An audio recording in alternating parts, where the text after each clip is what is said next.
And we can't have that. You have crystal cats? Sandal sound? What? Sandalwood. See? Can you smell it? Can you smell it? Can you smell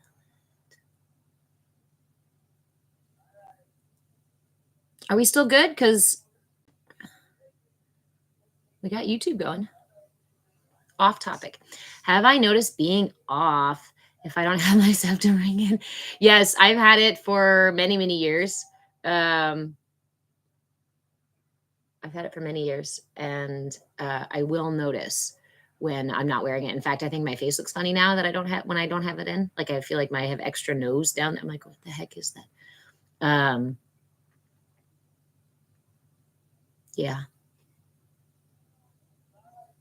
Okay, good. We're going to light the sandalwood off camera because if I light it on camera, TikTok will flag me. If you want me to do all my business and videos and classes here, TikTok, I'm happy to do so. You just need to stop fucking with my shit. Right? Right? You left it at home, so you noticed. Oh no. Is that Kermit in my plant? His name actually is Rana, and he's my Spanish frog. We had him for a long time, and I used to read stories to my son with him doing Spanish. He was speaking Spanish and I'd speak English, and we'd have very funny conversations. So, Rana. Hola, ¿cómo estás? Fuego, fuego. Oh, yo no sé. ¿Dónde me fuego? ¿Dónde está Pedrito? Pedrito, potito, loquito, ven conmigo. Come on. Hey, you're going to get stuck outside. Come on. Let's go, dog. Not you. Morning. Come on, dog. What? Fuck you then.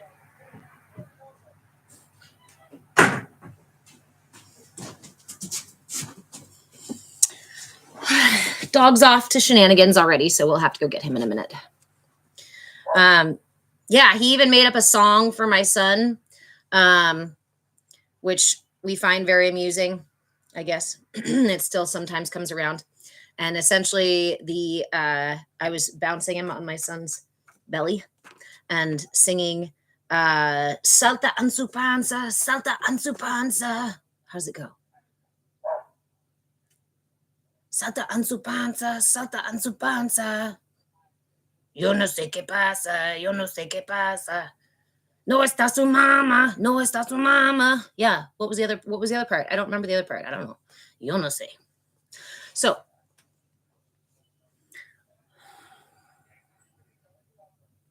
his name is Rana. Rana.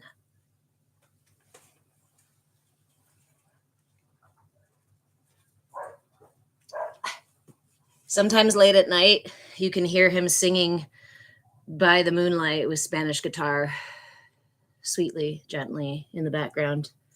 The sounds wafting through the long halls of this deserted house.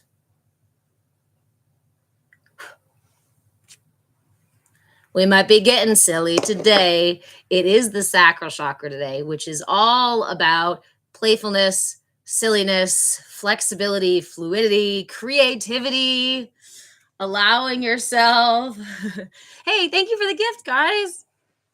Allowing yourself to truly just play. Oh, and look. Oh, don't do that. You're going to drop incense on your head the whole class long. That would be hilarious. But we're not going to do that. Okay, I brought things to share for the Sacral Chakra. We can talk about the Sacral Chakra. We can talk about the development of the chakras. I know that we have talked about the development of the chakras at the beginning of every single class. So if there are people who want the review, we will do the review, but I'm going to jump right in to talking about the Sacral Chakra. Sacral Chakra, Sacral Chakra. Whichever emphasis on the syllable that you choose. Yeah, be creative. Be creative. Because that's what the sacral is all about. Sacral. I'm going to find some really drawn out way to say them both. Sacral, sacral, sacral. Okay.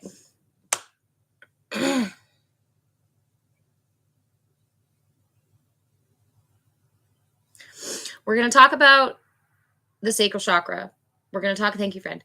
We're going to talk about the development of it, the stage that it develops, and what it means when we talk about your sacral developing, and ultimately what that means for the rest of your life, because the foundation for the energy pattern that is rooted in your sacral chakra and that affects all the things that are seeded from your sacral chakra is developed and settled, determined at a really early stage. The sacral chakra. Oh, hi everyone. For those of you who are new here, my name is Reverend Deborah. I am an interfaith minister, a movement facilitator, and your shenanigan shaman.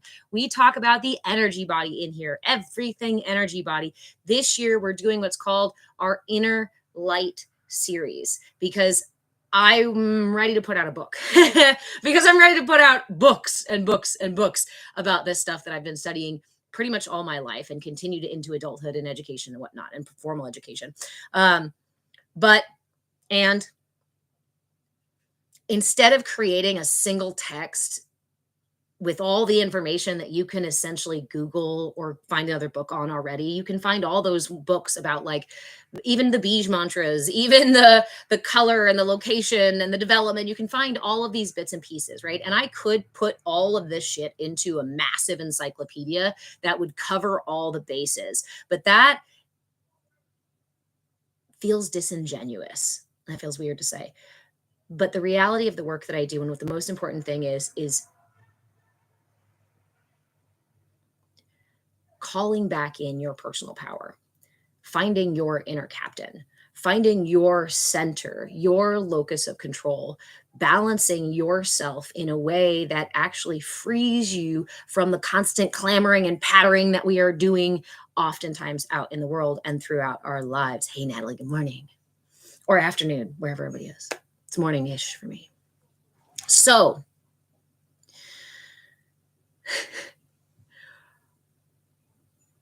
now I'm like half segueing. My brain is arguing about what to talk about because I was doing the introduction. Okay, so all of this information is the result of a lifetime of work and deep exploration of these concepts, and selling it to you, marketing it to you in the current marketing ways also feels really disingenuous, because the things I'm teaching you, the things we're talking about, are how do I unravel the conditioning, the marketing that got me here, that keeps me out of balance and keeps me patterning in these patterns that don't actually serve my well-being. And so many of us are waking up to, like, well, if it's not serving my well-being, who the hell is it serving, right? And we realize it's not us. It's still not us. It's not our friends. It's not our family. It's not us. So, hey, Jessica, good morning.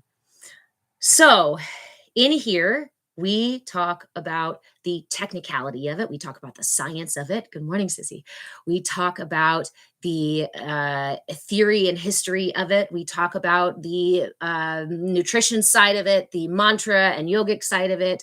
We talk about the very practical, everyday side of it. We talk about the spiritual and religious side of it. We talk about all the different pieces. Why? Because I'd like you to pluck the pieces that suit you best, that resonate with you best. And by the end of the year, after, if you follow along with this Inner Light series, my hope, my goal, my intention, there we go, is that you will have your own map of your light body, your inner light, the Inner Light series, right? So I highly, highly suggest, if you don't have one right now, I'll pause, I'll hold my breath while you go run and get something to write with.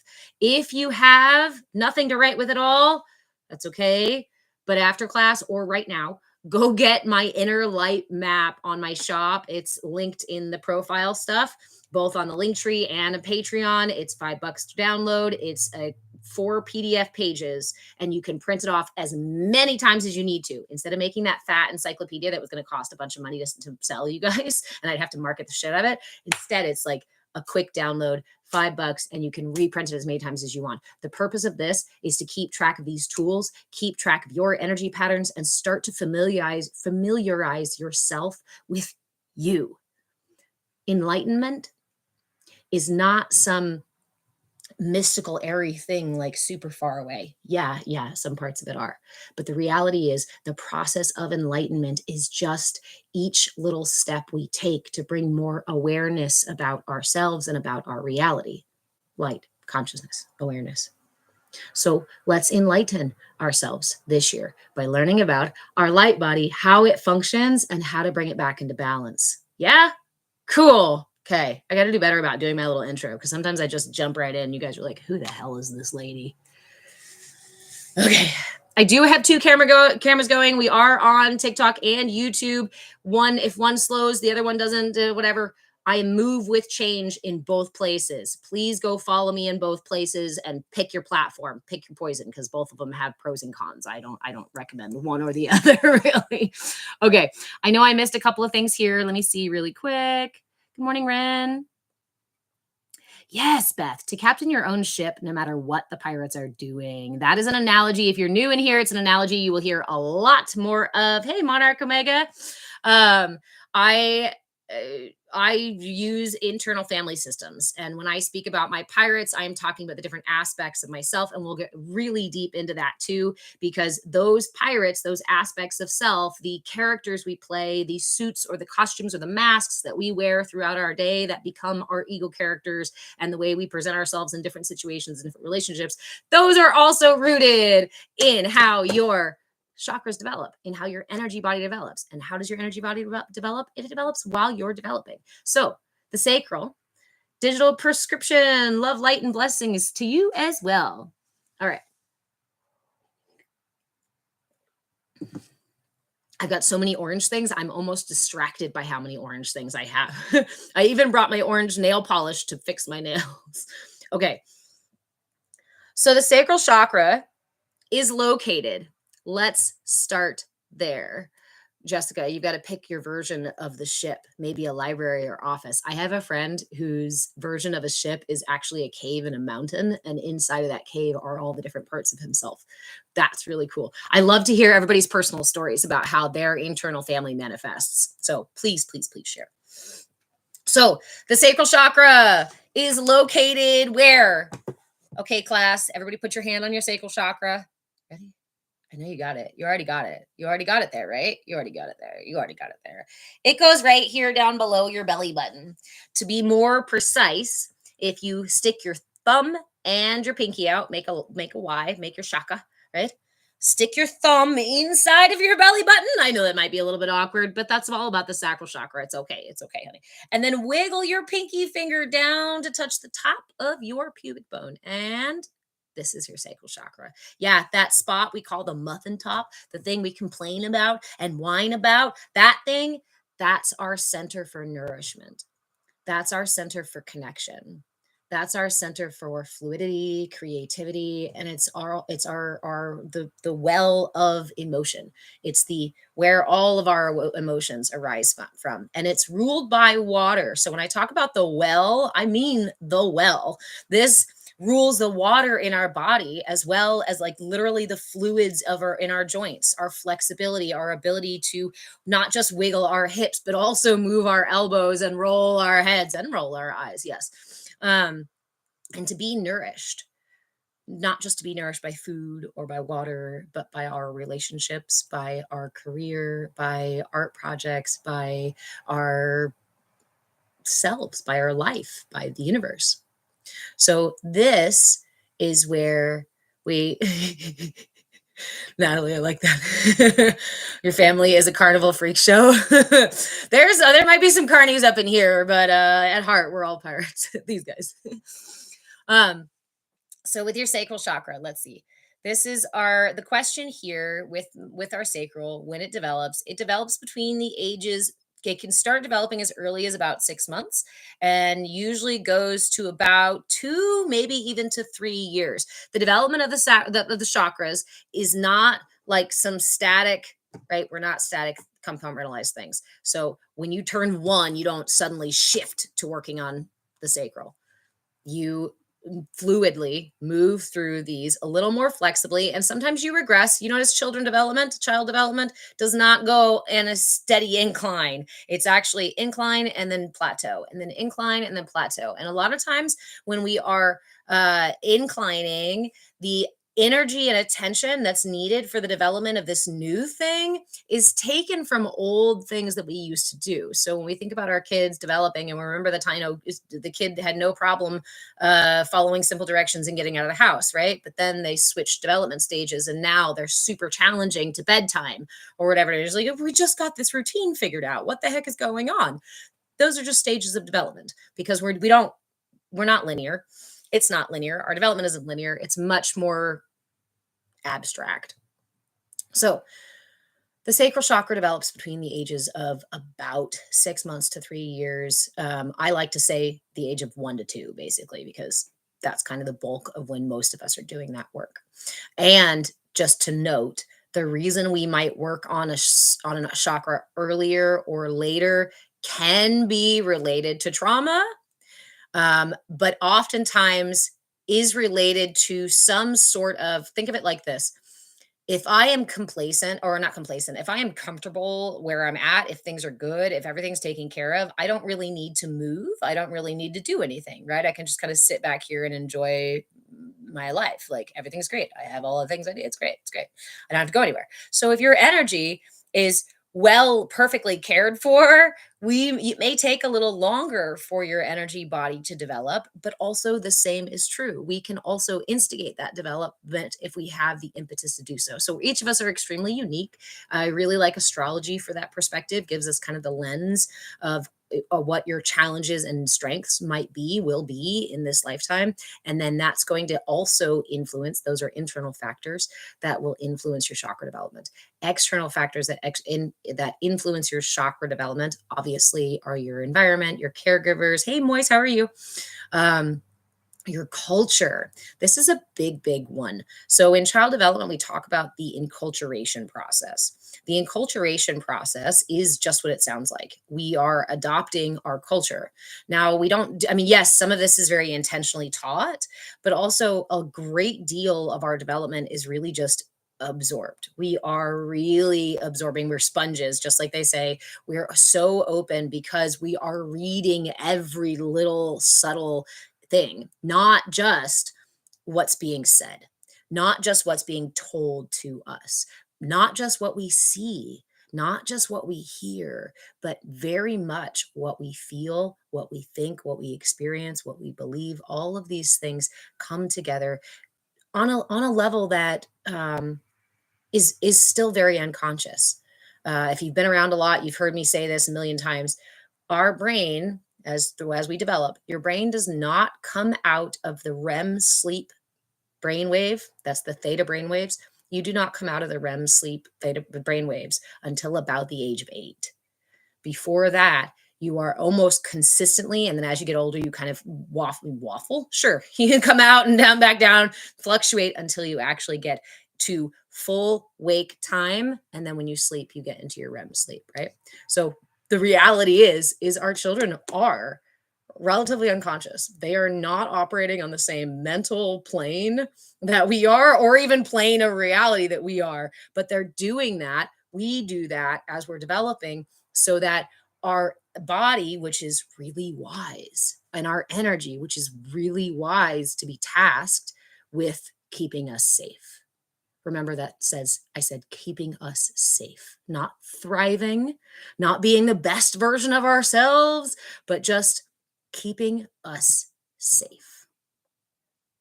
For how much we believe that our emotions are out to get us, that our thoughts are attacking us, our brains are against us, our bodies are, out to get us, that kind of stuff. For how much we say that and how much we talk about our systems like that, I would really like to pause for a moment and acknowledge that when you were unconscious, relatively unconscious for the first 8 years of your life, your energy body was protecting you.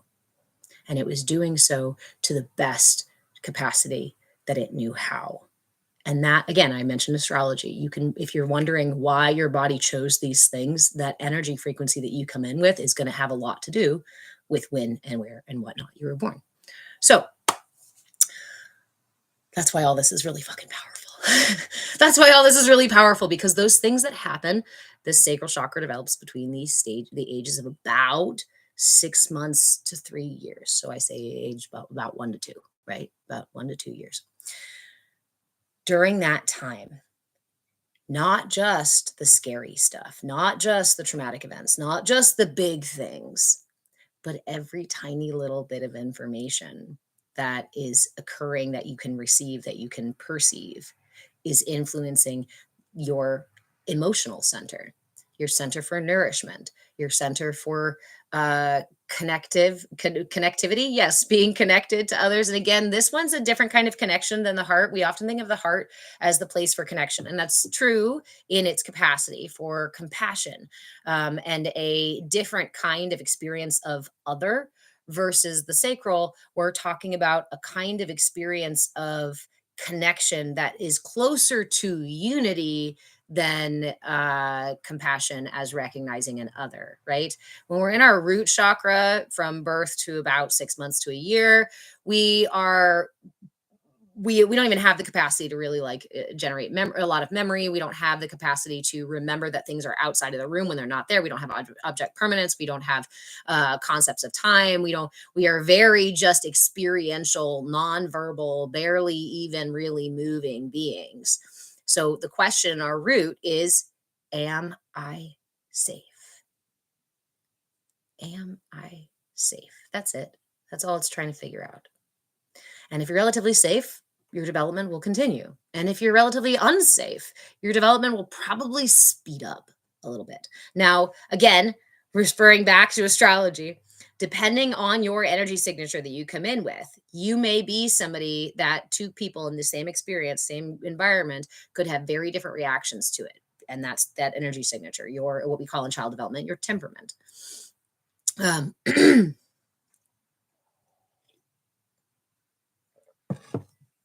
so the way you will respond to these things is already kind of written into you, and also not just your astrology, but your DNA, your familial things that you adopt. There we go, family trauma and generational stuff, generational imbalances.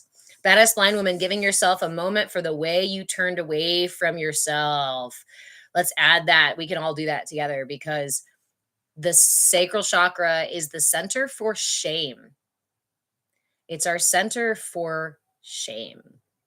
And so when we feel the experience of shame or guilt around denying ourselves pleasure, around denying ourselves connection, around becoming rigid, around denying our emotions or shutting them down or putting ourselves away, this goes into the internal family systems, right?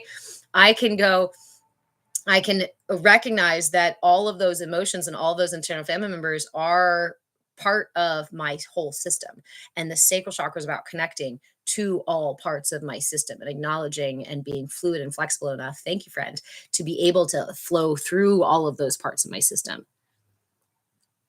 Bohemian Wallflower. Does being born early make a difference versus 40 weeks to full term? I can't say it. Well, yes, it will make a difference, but in the capacity of it being different information.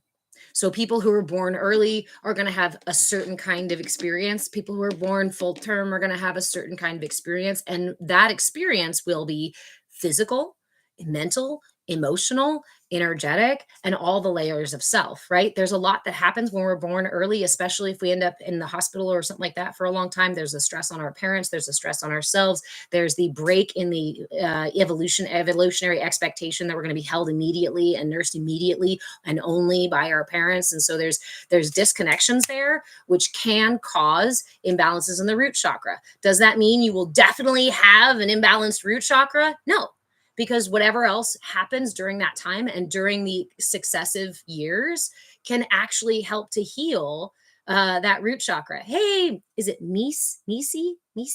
Hi, welcome.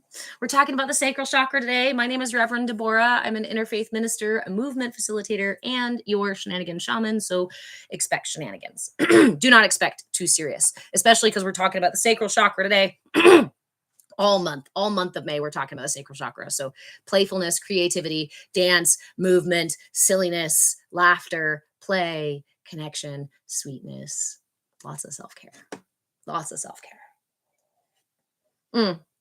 So I'll give you an example, and actually, this is an example. I'm kind of glad. I'm glad you asked that because this is something that has come up for me recently. This was something that happened to me as an infant, and I knew about it because my mother told me about it as a child, and then only recently had it actually come back to my memory. Like I was talking about something with my the kid, and went, "Holy crap! I was born 5 weeks late, like more than a month late." Um, And they were very concerned because upon being born, I was born in 1984. So this was the 80s. Things were a little bit different back then. This was the 80s. I was so when we're in utero, right? We all go through having a tail and having webbed feet and all this stuff. And we also all go through female before the parts descend and shift and the chromosomes make those things happen at a certain timing, right? If you're in longer, that can start to change. Your hormones can start to change because they will eventually change into that more masculine chromosomes, genetics. Yeah. I'm not a geneticist and I'm clearly not a master's doctorate lady yet. So essentially, in the 80s, they were concerned that I would present as far more masculine, or even I don't even remember, I wasn't there for the conversation. But my mother said that they opted at the doctor's urging for hormonal therapy.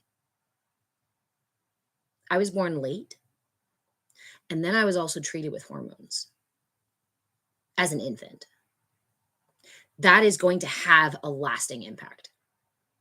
Is it Could it have been a boon for me that, like, somehow helped a great deal in my development? Maybe. Could it have been a way, like, pulled me back and caused all sorts of identity issues and shit like that? Maybe. The answer to exactly what happened, when and why and how and who is actually way less important when we look at the energy body. This is why I teach the energy body, because we can argue all day long about it was my stepdad and it was the hormone therapy and it was that one boyfriend and it was that marriage and it was the what, it was the society, it was the whatever. Yes, we can point fingers in all these directions, but none of those external pointing lead back to the root of where the imbalance exists right now. That means, let me tell you a secret. All of the worrying about going back and rehashing your past and talking to people and remembering this and that and having to, hypnotize yourself to bring back memories or past life regression stuff. Guess what? Guess what? Everything that you need for your healing is alive and well within you now. Everything that needs to be healed, everything that is out of balance is out of balance in you. You feel it, you see it, you're experiencing it. And whether or not you acknowledge it, it's still there doing its thing. Remember, your energy body functions. Your prefrontal cortex can go away, and that energy body is still functioning. If your heart stops beating, that energy body goes away and you no longer function. But if I lose function of other things, there's a lot that still functions. So again, I want to remind you of two things. One, everything that's out of balance, that needs your attention, that leads to your healing, is alive and well within you right now. You don't have to go anywhere. Two, since the moment, I don't know, you want to say of conception or of birth, your entire system has been conspiring to keep you safe, has been your team of allies protecting you as best they know how. Again, our energy body is developed in this lifetime, so it might not be as wise as, let's say, your inner captain or your inner guru, as we may talk about it, right? That we have to cultivate. That we have to connect to. That is the journey of coming home. I come into this lifetime and I am patterned, designed, built, put together by this material matrixy experience, by uniquely this life. And I'll never, ever, and nobody ever has and never, ever will do exactly like I have in this lifetime, exactly like me. That's pretty cool. And for this journey, you have a team, and you have all the resources you need. Some of them you might need to remember. Thank you guys for the gifts. Some of them we need each other for. But ultimately, I want to remind you, and this is the most radical thing about the things that I teach. I'm not trying to sell you some, I don't know, something. I'm not trying to make you believe what I believe.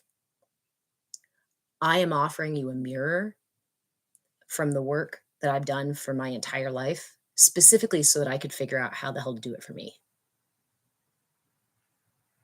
The gift that I found is so fucking exciting. I can't help but share it with you. So lucky you guys. Okay, I did say I am not selling you things. And at the same time, I want to, thank you, friend. I want to also acknowledge that I am shifting my life's work to focus entirely on this. Because of that, I have memberships available. I do offer coaching services. You just won't see the typical gotcha marketing stuff here. You won't see the money mindset, way high ticket prices, and you will always see flexibility. If you can't meet the marker for some membership or some service that you really feel like you need, please reach out to me. Okay? Because this isn't about one size fits all, and it's not about manipulation. This is about the very opposite. What a hypocrite I would be if I'm teaching you about how to unravel the way that your enculturation process creates constant clamoring, creates imbalance, creates these personality things that actually ultimately keep us out of balance and unwell. Let's unravel all of that. To do that, I can't then turn around and do it to you. So we're not going to do that. I'm now going to open my orange thing. Okay. So I think we're at the basics, right? We've got the development stage of the sacral chakra. Please feel free to throw your questions out at any point, anywhere. And I missed one right there. That explains, would the sacral be affected if you had to grow up too fast? Yes, definitely. So the sacral is our, thank you, Juliana. Yes. And for anybody too who has had coaching or services with me, I'd be interested in you guys sharing your experience, because I'm kind of trying to put out a little bit of like a library of like what you guys have received from me. Partially not for marketing, actually, partially just for myself, because I have a lot of self-doubt that I'm still working through. And so when I hear it from you guys and see it from you guys, it reminds me that what I'm doing is really important, and that even though it's not yet paying the bills, it is the right direction. And I do have to just keep trusting. In fact, my card I pulled this morning was patience. So I hear you. I hear you, universe. Okay. So if you had to grow up too fast, let's talk about that part, right? The part of when we move into the sacral chakra. I think my best example of this is when an infant is left, and I know that this is a triggering one for people, so let me remind you that I am never offering an example so you can shame yourself, okay? This is not a place where we turn it on ourselves and get mad at ourselves. We meet ourselves with curiosity and willingness above all else, right? Start there. Curiosity and willingness. If shame comes up, if guilt comes up, if some naggy voice in your head comes up, meet it with curiosity and willingness. Interesting. That totally triggered my gut. Interesting. That totally triggered some old pattern, right? Okay. If an infant is left on their own in a room, dark, doors closed, let's say it's bedtime, nap time, it's evolutionarily uh disjointed. I forget what words I'm looking for now, but it's outside of our safety to be alone as infants, and evolution knows that. Our biology knows that. If an infant is left outside, they're very, very vulnerable. So we have these built-in things to protect us. If me just being me as a little baby does not feel safe and does not feel protected for whatever reason, you can be a great parent and still that baby receive the information that they're not safe in their bodies. When that happens, what do you think the body and the energy is going to do? Do you think it's just going to lay there and go, well, fuck it, I'm not safe? No. Most of us are going to reach out. That is the movement from the root, from existing to feeling, moving up into the sacral. That energy moves up into the sacral. Thank you, Jessica. We'll keep my confidence up. Thank you. I appreciate it. So we move up into the sacral and the baby cries. It says, hey, I need closeness. I need nourishment. I need connection. This ultimately makes me feel safe, returns the energy back down to the root chakra. And that would be a healthy energetic response system. This would be a healthy pattern, right? Is a baby who's doing all great and feeling all safe and whatnot. And then there comes something that happens, a loud dog bark. And the baby goes, it moves, it wiggles, it cries. And the caregiver comes and scoops it up and says, oh, it's okay. It was just a puppy. It's okay. Now my energy relaxes again and settles back into my root.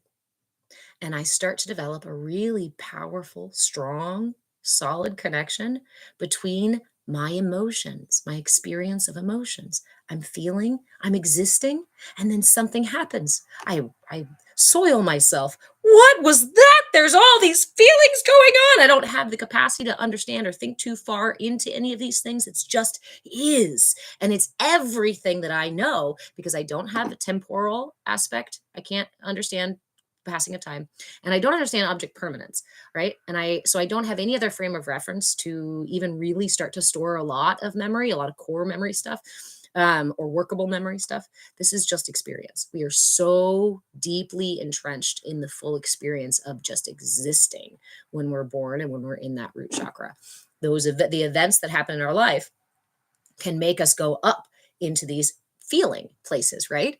And our experience of that process is going to influence us for the rest of our lives. Imagine if you were a baby who was told to shh every single time you cried, or like I was.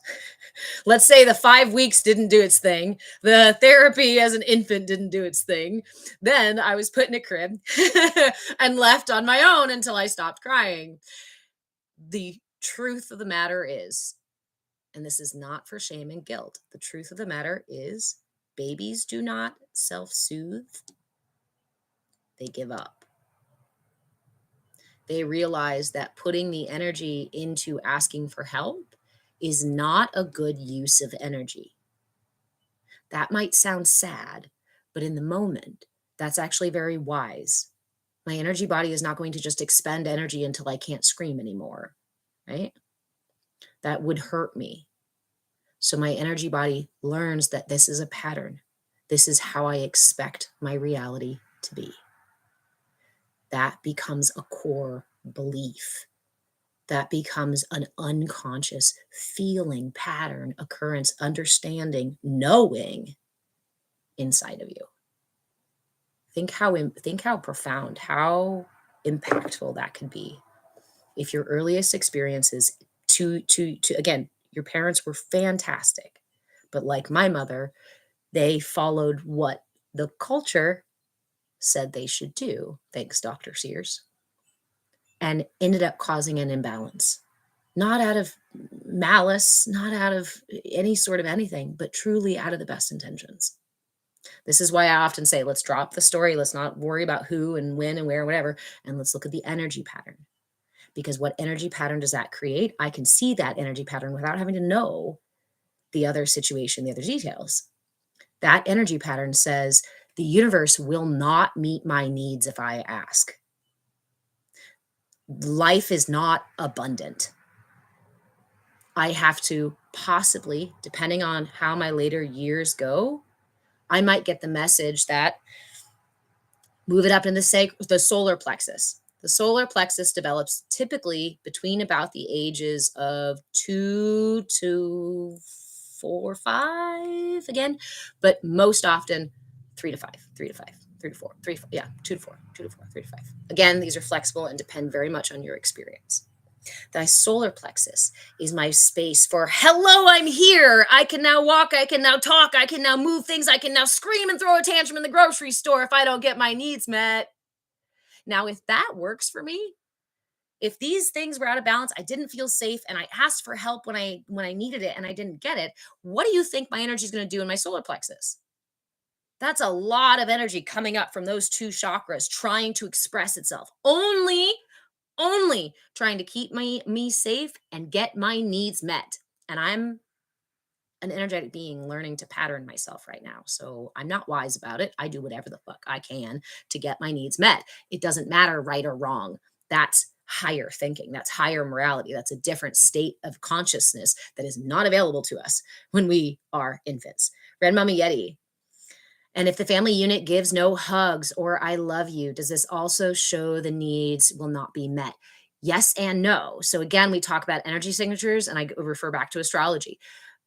Depending on your temperament, that might be a situation that is extremely difficult for you and causes a lot of imbalance. For others, that's actually not really as much of an issue depending on the severity of it. All humans need connection and closeness and touch, right? We are pack animals. Buddy, good morning. The will of God will be done. Thank you for bringing him in again. I am a non-denominational reverend. And the things we talk about in here, the reason I rely or talk so much about the energy body and teach so much about the energy body is that this is not a place where this is the place where God exists. This is the place where Christ consciousness can be accessed within our systems. This is how we align ourselves with the divinity that courses through our own veins, as well as the divinity that we have been told only exists outside of us, but in reality exists both outside and inside of us. And the way to access that is not through a book and not through a middleman. It's through your personal temple. This is what every single religion teaching, a lot of them at their core, talk about our divine inner inherent connection. We'll get into that a little later because that is how both religion and our culture lead us away from our self-actualization. Because when we are sold this idea that the protector, that our guide, our creator only lives somewhere far away and inaccessible, we are denied the very profound truth of, again, our innate connection to it. And it creates a disconnection in the sacral for our nourishment, as well as a disconnection at the crown that prevents us, unless we do the work of deconstruction, from actually getting ourselves back to God. It's not just reading a book and saying prayers. Those are important parts if they are parts for you, but those are not parts for everybody. So, my friends, I want to remind everybody, we call this space our CAYA space. This is our CAYA community space. CAYA stands for come as you are, because ultimately the goal is your self-actualization, because you are a child of God. You are a divine, beautiful fucking spark of miracle that will never be again and has never been exactly like this. You were not created to fall in line and look like a cookie cutter something. You were created to be your full expression as God intended you to be. And that is far less rigid than a lot of the teachings that we grow up with share with us. Why are those teachings rigid? Why are we put in boxes? Why are we put in cookie cutter expectations? Because you're much easier to fit in line. You're much easier to puppet around if you're not connected to your true personal power. That's why the platforms take down my teachings and hide the stuff and make you unfollow me. But that's okay. I'm going to keep talking about it because I've been talking about it since the 90s and it's still happening and it's getting worse. You guys, come on. We got to do this. I shouldn't say it's getting worse. It's not getting worse. That's not even true. What we are experiencing is a collective evolution. And just like the ocean warming, okay, no, I'm not going to get into climate change. Just like the energy of the ocean, right? When the whole ocean warms, you're going to have warm, even hot water, droplets of water at the top, and some of those droplets are even evaporating and turning into clouds and raining on the land, right? Other droplets are way down at the deepest parts of the ocean, dense, dark, sticky, muddy, seemingly ignorant as hell. Every part of the ocean can exist when the entire ocean is warming.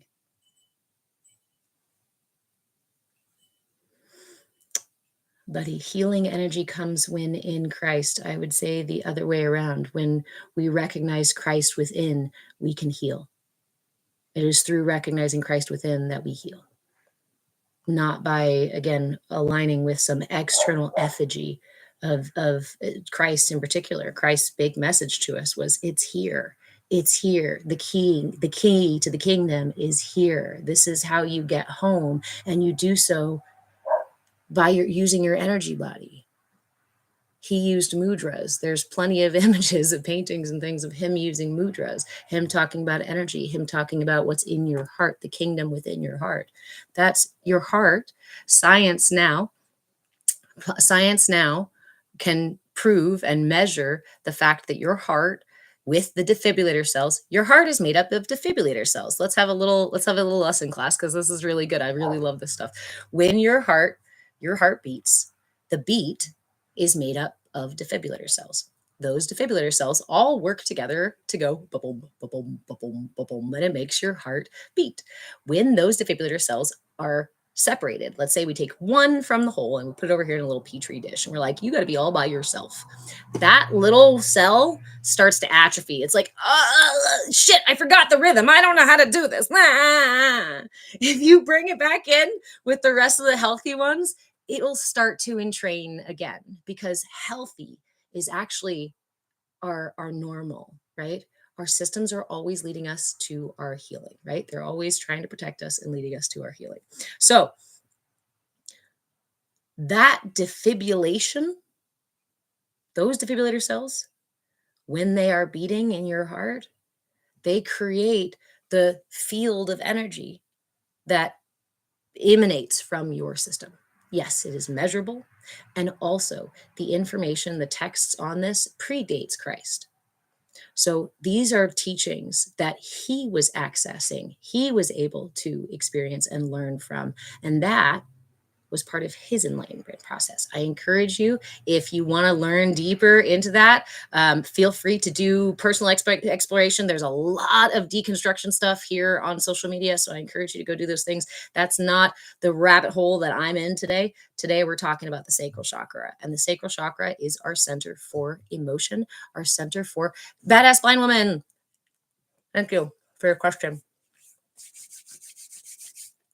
As adults, what would it look like if the sacral was imbalanced? So think about it. Our sacral is our center for belonging. It's our center for connection. It's our center for, hold on. Sorry, I got orange juice on here.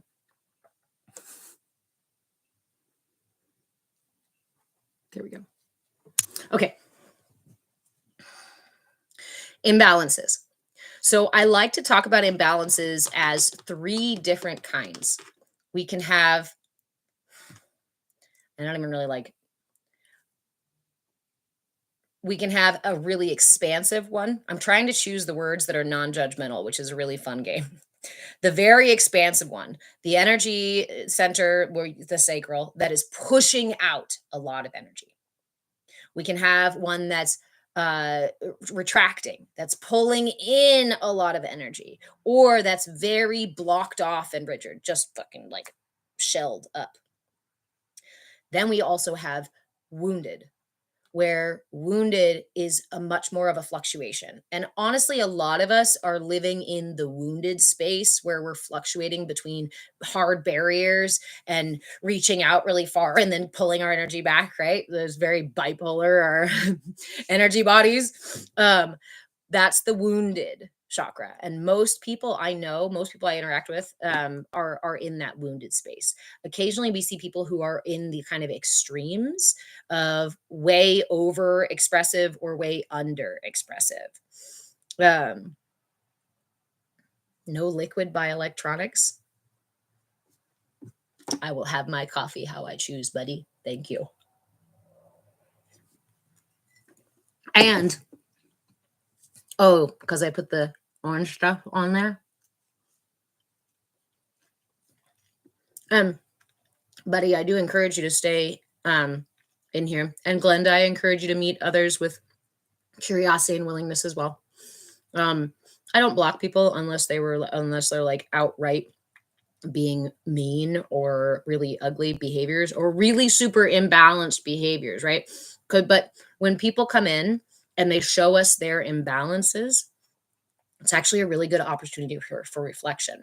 Because what you might notice here, Glenda, is that what's his name? Buddy is quite triggering to you. That actually has a lot more to say about where your energy body is at, just like Buddy's approach and the way that he is commenting says a lot more about his energy body than me or anybody else in the room, right? All of our expressions are just confessions. Sorry, I got a kiddo with a cough in the background. He needs some of these oranges. Jessica. So this is an opportunity. And that's why I say we always meet ourselves and each other with curiosity and willingness. Because in these spaces, when I show up with judgment or telling people how to be or what to do, right? I'm showing up like this. Judgment, guilt, shame, you should, you shouldn't, this and this is how the world's supposed to be. Push my beliefs. Again, I said you don't have to believe what I'm teaching in here. You can also come and go, right? But when I show up with curiosity and willingness, now I can receive. Now I have the opportunity to learn something. And it might be something small. It might be something that didn't feel like anything. It might be something so fucking profound that you're like, oh my God, thank you. I paused for that moment and had the awareness to receive that insight. Every moment is the potential to receive a gift. That's why we call it the present. All right. So over or under expression. Thank you, Glenda. Welcome. And then again, it's a learning space for all of us. Like, I have studied these things my entire life, and I still struggle to call myself like an expert or a master of anything, because the more I have come to understand and explore and learn, the more I realize I don't know. And the more I show up as, oh, I know, the less I received. The more I showed up, even in spaces where I do know, like this, curious and willing, every single time I got to receive something, even if it was just a little trinket. So I try to share all of those insights, not just the chakra stuff, but all of the stuff that I've learned along my path. Overactive, underactive, or wounded. If those early experiences, I didn't feel safe, right? And so I went up into my space for emotion, and let's say I did feel safe. I had a great root chakra development, let's just say. And then I go into my sacral, but my emotional experience, maybe my culture, right? Whatever the experience was, did not encourage me. I like to use the example of males, gendered males in the United States, in the West growing up. there is a certain kind of way, right, that we treat our boys. And things like boys don't cry, don't run like a girl, right? Girls, be a nice girl. These are ways that our culture conditions us and starts to write patterns into our energy. Let me let that dog in. Oh, jeez. Te amo todo el tiempo. Will you eat some oranges? Why? Because they're good for your throat. Okay. Okay. So, for example, if I'm a young boy, let's say I'm a young boy. I know, just speak from your own experience. Fine. When I was an infant, I already expressed to you, I already shared with you guys that I was left to cry it out, right? And emotions were not really met with softness in my house. I remember very young that we were, children were to be seen, not heard, that kind of stuff. So you imagine what happens there. A lot of that gets shoved back down. A lot of that energy, like, nope, I can't express it. So for me personally, my sister did something different, very different. For me, I shoved more energy out. I pushed more. I got louder. In fact, I learned to be able to say everything louder than everyone in the room just to make sure everybody could tell that I was important and still here. However, that's my sacral coming up here to blend with my solar plexus. My solar plexus gives you that energy to get louder, to be bigger, to move around, to go and take something that you need, go and push someone around for something that you need. That's also not acceptable as a little girl in the West. So then where did my energy go? Into my heart chakra. Now, this starts to develop around maybe 5, 6, 7. And as a young girl in the West, when I helped to feed my sister, or helped my mom with the chores, or acted like a good little girl, or even held my body like this, then I was valued. Then I was loved. Then I was seen. Then I was such a good little girl. Oh my gosh. You've structured your energy patterns in a way that our culture approves of. External validation, because our internal systems are already out of balance. And our culture teaches us that external validations is what we're supposed to be going for. So for me, I have experienced a lot of pleasure-seeking behaviors. I'm ungrounded in my finances, traveling a lot, drinking a lot, experiencing various degree of substance sort of stuff, really just seeking, what's the other one? Adrenaline junkie, jumping off of high places, going and doing these things that made me feel. You ever had that moment where you say, if I could just feel something? That's the sacral. That's the sacral feeling so malnourished. It was even willing to do something crazy absurd so that you could just feel something. Thank you, friend.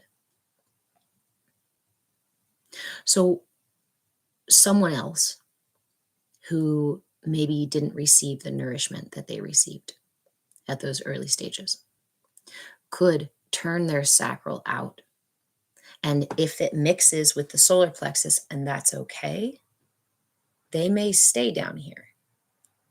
The mixture of the solar plexus and sacral pushing out and grabbing and groping for whatever it wants to satisfy its needs without the heart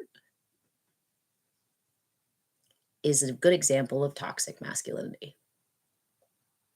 When we are controlling, pushing past others, rigid in our expectations, but also highly pleasure seeking and needing our needs to all be met while equally denying our emotions even exist.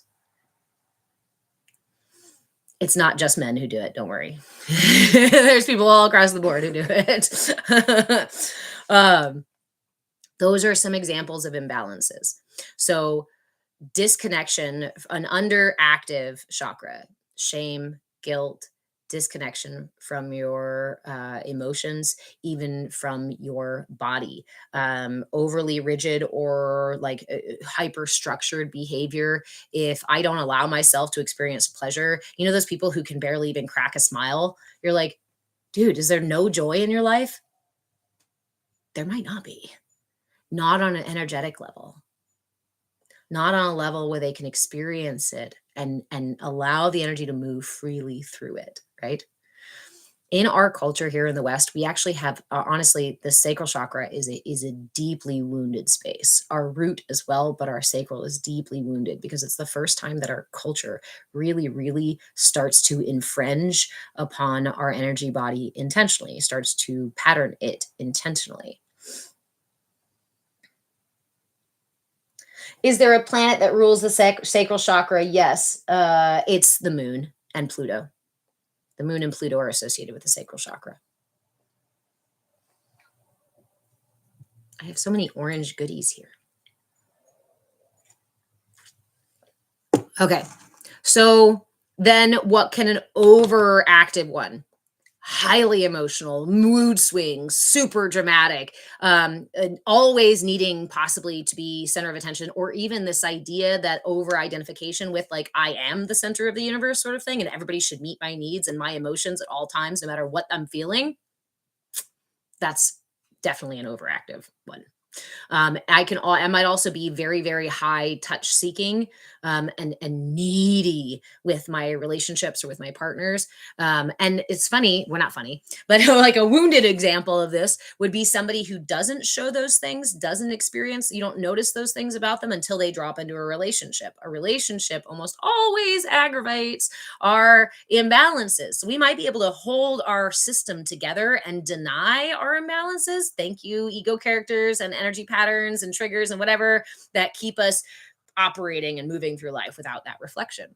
If we have that reflection, we might go, ooh, I notice that every time I get into a relationship, suddenly like the way I behave towards this person changes, the way my expectation changes. Maybe I even stop my self care and suddenly expect them to do it. Curiosity and willingness. Well, wait a minute. Is it really their job to meet those needs? And how am I meeting those needs? And why doesn't this happen when I'm outside of a relationship, right? Or does it? Wellness integrated solutions. What if there's symptoms of under and overactive? Yeah. So I like to call that the wounded chakra. Thank you, friend. I like to call it wounded because we know it's out of balance, but it doesn't sustain one or the other. It kind of pendulum swings back and forth. And again, an example of that would be that wounded chakra that we might be able to mask long enough, or we've learned to compartmentalize those emotions and those imbalances long enough, and then when they become triggered, again, you may find this in people who choose not to have relationships at all or extremely rigid about their relationships. That's definitely an out of balance sacral chakra, but how it shows up in their life day to day, as well as how it shows up in their relationships, is going to really just reflect how much awareness they have about it, around how much awareness we have about it. If we don't have awareness about these patterns, they will keep patterning and patterning and patterning and patterning and patterning and patterning as long as you live.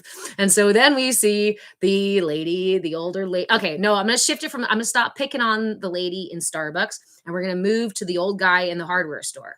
He's throwing a fucking tantrum because they don't have the one bolt or whatever it is he needs. And he is making a scene over a tiny little 10-cent piece. And they're like, sorry, man, we're out. We'll get more in next week. And you go, everybody else in the store is going, my goodness, he's acting like a toddler. Those are those lower chakras. Gren, is there any hope of making them aware of their bad behavior? I want to pause right there because again, we meet everything with curiosity and willingness, right? And we recognize that every expression is a reflection, is a projection, and available for reflection. So your question is there any hope of making them aware of their bad behavior? Your judgment is that their expression of their imbalance is bad. In and of itself, it's not bad. Culturally, we deem it as bad because we can't understand that that elderly gentleman has been operating the best he knows how with his energy through his life. And it takes a lot out of us to do that. That's how we end up with chronic conditions, because we're constantly holding ourselves in these really fucked up, out of balance positions. If we had compassion and a better understanding of these inner workings, we'd see that gentleman and we might walk over and say, maybe even put your hand, sacral chakra, root chakra, step close, unless they seem, if it's okay. So we have to be careful, right? Don't always put a hand on somebody. Sometimes it's worse. But my reaction, if we're talking honestly, is to come over to him and speak really softly to him and say, there's a hardware store just down the road. And I thought I saw those there the other day. Maybe I did, right? I wouldn't give him bullshit. But to meet him with the understanding that he is doing the best he can with what he has. And I believe that's what you mean. And that's why I like to play semantics and help, because we can all say what we mean what we say, and mean what we say what we mean when we say it. Because that is alignment. That is a healthy throat chakra. That is a throat chakra that's aligned with my heart and my solar and my sacral and my root. If I feel safe, I should feel safe enough to go, oh, I might be wrong. That might be a judgment. If I feel nourished, I might feel safe enough to say, yeah, I actually don't know. Could you tell me more? I'd like to experience more. So we can see those aligned in the way that we speak. And the words that come out naturally, especially before we think about them. If we're not thinking about them and we see the words that come out, we go, oh, you can find your imbalances right there in the way that you speak about yourself, about others, about the world. This is why, again, I go right back to here. This is why I go back to the energy body every single time, is because all the things point right back to this toroidal field of energy that's around you and around every other living thing in the universe. Because everything in the universe is just atoms vibrating, molecules vibrating at different frequencies, except for quarks. They're popping all over the place, but we'll get to that another time. So thank you. Thank you all. Oh, I love you too, Nikki. Yes, Juliana, fantastic. And may our words support more love in our world. Buddy, see, buddy, I like that. You tell him to go to the other stores. My question is, or our reflection in this moment would be, how would I approach the lady screaming in Starbucks who got the wrong milk? How would I approach the gentleman in the hardware store who was having a tantrum, right? I'm curious. And you don't have to respond. Be curious. Pause for a moment and ask yourself, imagine it, and allow your mind, allow the first thing to happen, whatever you think you would, whatever you assume you would do, allow it to be that. Even if you don't like the first response, sometimes we ask the question and we go, ooh, maybe I wouldn't be so nice. Maybe I haven't been so nice. Maybe I know exactly what you're talking about. I know exactly what I would do because I already did it and I don't want to tell you. That's okay. That's part of accepting that we are also healing and we're on a journey together. And, again, this is why I say I am not your guru. And I hope that you, through being in this space, cultivate an inner guru so that you can learn and receive things from other people. But ultimately, the source of your inner strength, your inner knowing, your deepest understanding, inner standing is your inner guru, is that connection to the divine highest self. Hey, baby cakes. You want me to put the kettle on for tea? No. You don't want any of that elderberry syrup, do you? No. You just want to lay there and veg? Okay. Do you want a hot bath? Fix it, Mom. Maybe in a little. Okay. All right. I was gonna go till noon, and then we were gonna go pick up the stuff from the store, and I was gonna get out cash so you could have that birthday cash. Okay, love you.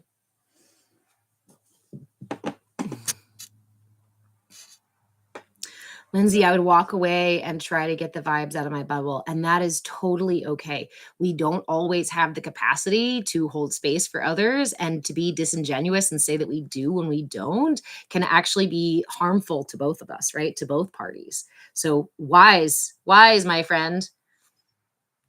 Buddy, talk out loud to myself with my version of the answer. I have definitely done this one, and I try to do it not facetiously, not rudely, right? Where you're just loudly talking rudely just about somebody, but to genuinely being like, it helps a lot for me that I have my son with me. So a lot of times I'll like have a conversation with him about the thing. That helps a little bit. And it's a more indirect way instead of directly, because some people, that direct interaction honestly can be abrasive, or like I said, I would be inclined to touch the gentleman, but it might be really off-putting for me to touch him, which is fair. So reading the room and knowing we have options is good and important. Oh, Juliana, great idea. I'm going to go ahead and give him the pad, the heating pad, really quick. Thank you guys. I appreciate you. So give me a second. Let me give this to the kid, and then we will talk about, I will answer more questions if you have them. And then we're going to talk about ways to bring the sacral into alignment. And I'm going to show you how stinking easy this is. And you're going to probably cry because this is your emotion center, and it's going to release some of your emotions, and you'll be like, but that's good.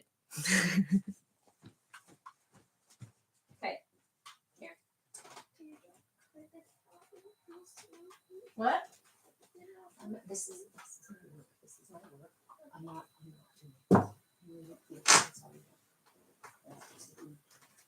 Okay. Here. Let me put this right here, so it's not too hot. Okay. You're welcome. And if it gets too hot, I can just wrap it over one more time. And that will make it more comfy. There you go. Lay right back there. Yep, definitely more comfy to lay on. Do you want the other computer so you can like watch a show? I'd like you to prop up a little bit though, because that cough, it sounds like you got some mucus. So. 1 minute, let me look this up a bit. Okay. All right, there you go. Just a TV show, correct? Yes, because I don't want you doing a bunch of stuff. I want you to just chill. Not let you veg out, okay? Not just like pressing Correct. different buttons. Correct. Yep. Like, I want you immobilized. why? Do not move. Why? Yeah. Why? So that your immune ninjas can have all your energy to fight the virus, whatever it is that's got you sick, whatever bugs got you sick. Okay? Before you crack, it will start when it starts on its own. Yeah. So that's all I have to do. I'll have to do part 2 roll. Yeah. Disney Plus accidentally updated itself, paid it for itself. So if you want to do that, you can do that too. Okay. Did you get an egg? No. Okay. All right. Okay. Te amo, mijo. Love you too. Okay. Thank you all. Hello. Okay. Sorry about that.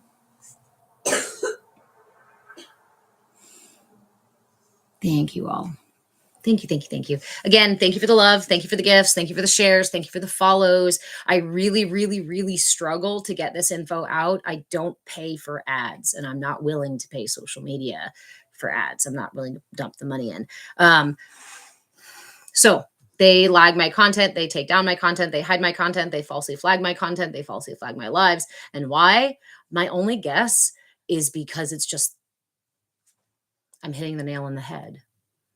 I'm literally helping you unravel the thing that they're trying to pull, trying to get those hooks in you and keep you there. Hey Brian, how are you? You got some well wished. Oh, he's already got headphones on. Welcome, welcome, welcome, Cheesy Rat. Okay. Just in time for sacral chakra tools, cheat codes, tips, and tricks to the sacral chakra. So, really simple things, obviously, probably like very logical things, like any kind of emotional intelligence practice. Okay. So, really just allowing your emotions to occur in a safe way. It would be out of balance for me to deny my emotions and to shove them down. It's also out of balance for me to weaponize my emotions and use them to attack others, right? Okay. So if I'm expressing my emotions in a balanced way, I'm not going to use them to throw darts at others, and I'm not going to use them to throw darts within myself or to weigh myself down. I'm going to find a way or a safe way to experience them. One of my favorite ways to do this is just the simple awareness.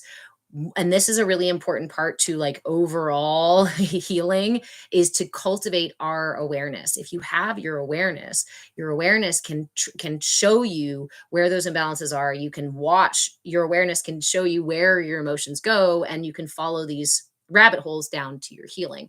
But without that awareness, we just get triggered, say shit we don't mean, do shit we don't mean, operate unconsciously for as long as we don't have that awareness. So in here, hey Ree, in here, we already talked about curiosity and willingness a lot in this CAYA space, right?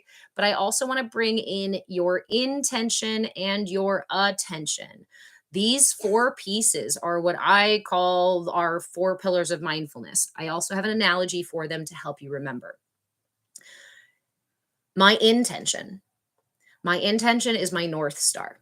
And I put my North Star out in front of me. This is my carrot on a stick. This is the thing I'm going to go do, right? And it can be as simple as doing the dishes, or it can be as big as changing my career or becoming a better person or enlightening myself. I don't know. My intention is my North Star. My attention becomes the compass that keeps my ship aligned with that star. I need my compass, because what if my compass steers me wrong? Where am I going? I'm not going towards that star anymore. I'm not going in that direction anymore. So I need my compass. That's my attention. Just like meditation. Okay. If I'm sitting in meditation and I have my attention wandering all these other places during practice, I'm not going to receive the same depth of experience as I would if my attention was actually cultivated here in the moment. And meditation can teach us that, but meditation has a lot of practices that sometimes feel out of reach, or maybe too advanced for us to start. So we start right at the simple, easy spots. An emotion happened. Usually you're going to feel it in your body, right? Think of, in this moment, the last time you had some big emotional upset. I invite you to touch your body where you felt that. There you go. Those are the two chakras you should probably start working with. You can start with those chakras. Those will lead you to other imbalances that create the imbalances and whatnot. They're all interconnected, right? So, sensory awareness. Sensory awareness, an emotion happened. For example, anxiety. Anxiety comes up, it hits me in the belly every time. When anxiety comes up, I would meet it with frustration and anger. I would go, damn it, again, do I have to go through this? What the hell? We're just trying to go get groceries. What? My body's out to get me. My brain is broken. It was my parents' fault because my trauma, right? You've all been there, gone through this whole rigmarole when just an emotion comes up. I realized that if my friend was having that emotion, I would never speak to them like that. If my friend was having that emotion, if we drove to the grocery store and my friend in my passenger seat freaked the fuck out as soon as I turned off the car, I would turn to them with every ounce of curiosity and willingness and concern and compassion. Holy moly, are you okay? No, I'm not okay. What if I run into somebody I know? And what if somebody hits on me and I feel really uncomfortable? And what if I don't have enough money or my bank card doesn't work? What if I... How do we speak to ourselves versus how we might speak to a friend or a loved one who's experiencing that? So I encourage you to start in that arena. In terms of our sacral chakra, it's one of the best places to start. It's one of the places that we can all start. When an emotion arises, give pause. Thank you, friend. Because what you're doing is acknowledging that that emotion is a valid experience. It exists. And just by acknowledging it exists, just like little kids, sometimes all they need you to do is acknowledge them and then they're off doing other things. Sometimes your emotions just need to be seen and heard. They don't need to be turned into a rage fest. That's out of balance a lot of times. And oftentimes we can fall into that pattern again and again and again because we're trying to get out of it. But every time it comes up again, we just end up meeting it the same fucking way over and over. Mad at it, shoving it down, going away anyway, and then anxiety comes back up again. That's what I mean when I say everything that you need for your healing and balance is actually alive and well within you right now. Because that pattern of me shoving my emotion back down and putting on a mask and trying to tolerate it and going in the grocery store and pretending like everything is okay and then having a fucking meltdown over dinner because I shoved something else in here and there's a bunch of pressure and then I yell at somebody who doesn't deserve it. That comes from those very earliest experiences of saying, hi, I have needs. And being a little 2-year-old, being a 1-year-old, being a child, and expressing your emotions. The responses you got from your environment are going to pattern that in. And that will become the way that you speak to yourself and the way that you deal with those emotions throughout your life until you go, wait a minute, halt. This is not working. Hopefully someday, we hope someday that the gentleman in the hardware store or the lady in the coffee shop that are having tantrums, we hope that they might have the awareness to say, gosh, maybe that was a little embarrassing. Maybe I didn't need to scream at the barista about my milk. Maybe I could do something about that so that I don't have to keep embarrassing myself again and again and again. But a lot of us really struggle just with the feeling of safety or autonomy or compassion for ourselves to even have that conversation in the first place and even admit that we're out of balance. And again, I don't want to call it bad behavior. Thank you, friend, because bad is a judgment. It says there is a right and a wrong. And it's that whole narrative that got us all twisted and out of balance in the first place. Because what's right and wrong is really just a value judgment. And yes, we can talk about larger truths, larger, maybe collective rights and wrongs and moral character and value and whatnot. But in the moment, the most important thing you can ask yourself is this for me or is this not for me? Not is it good or bad? Not is it mine or not? Is this for me or is it not?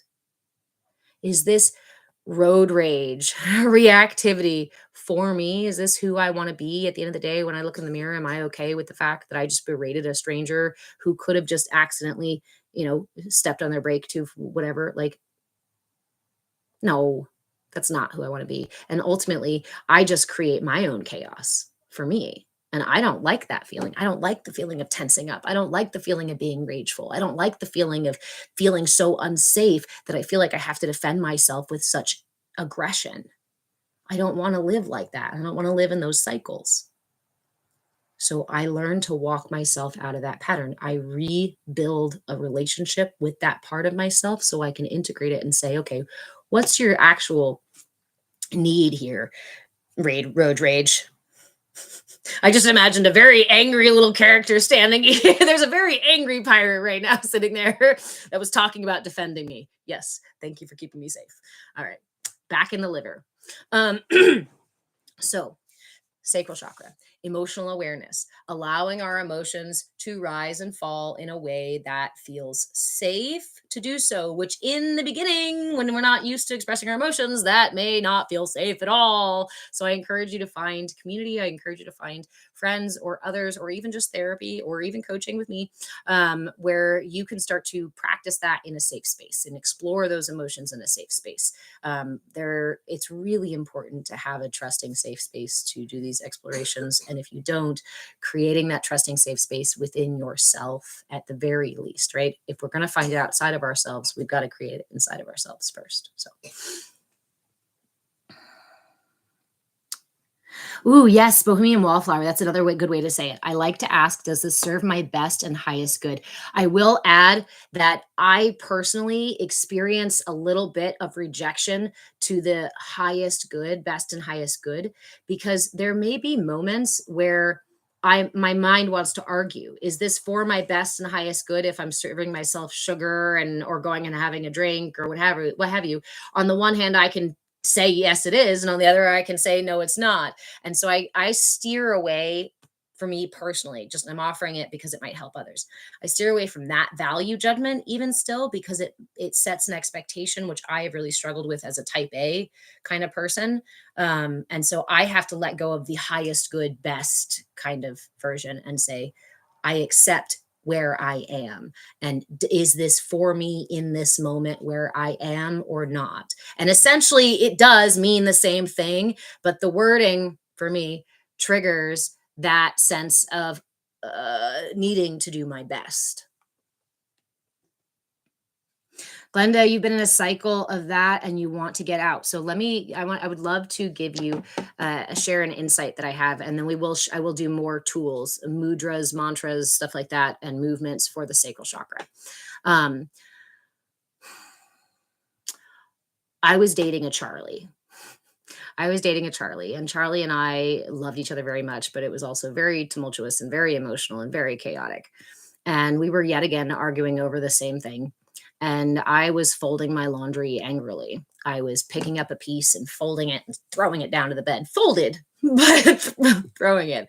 And I was yelling at him at the same time while I was doing this. And he was arguing with me at the same time. And we're heated and yeah, same bullshit.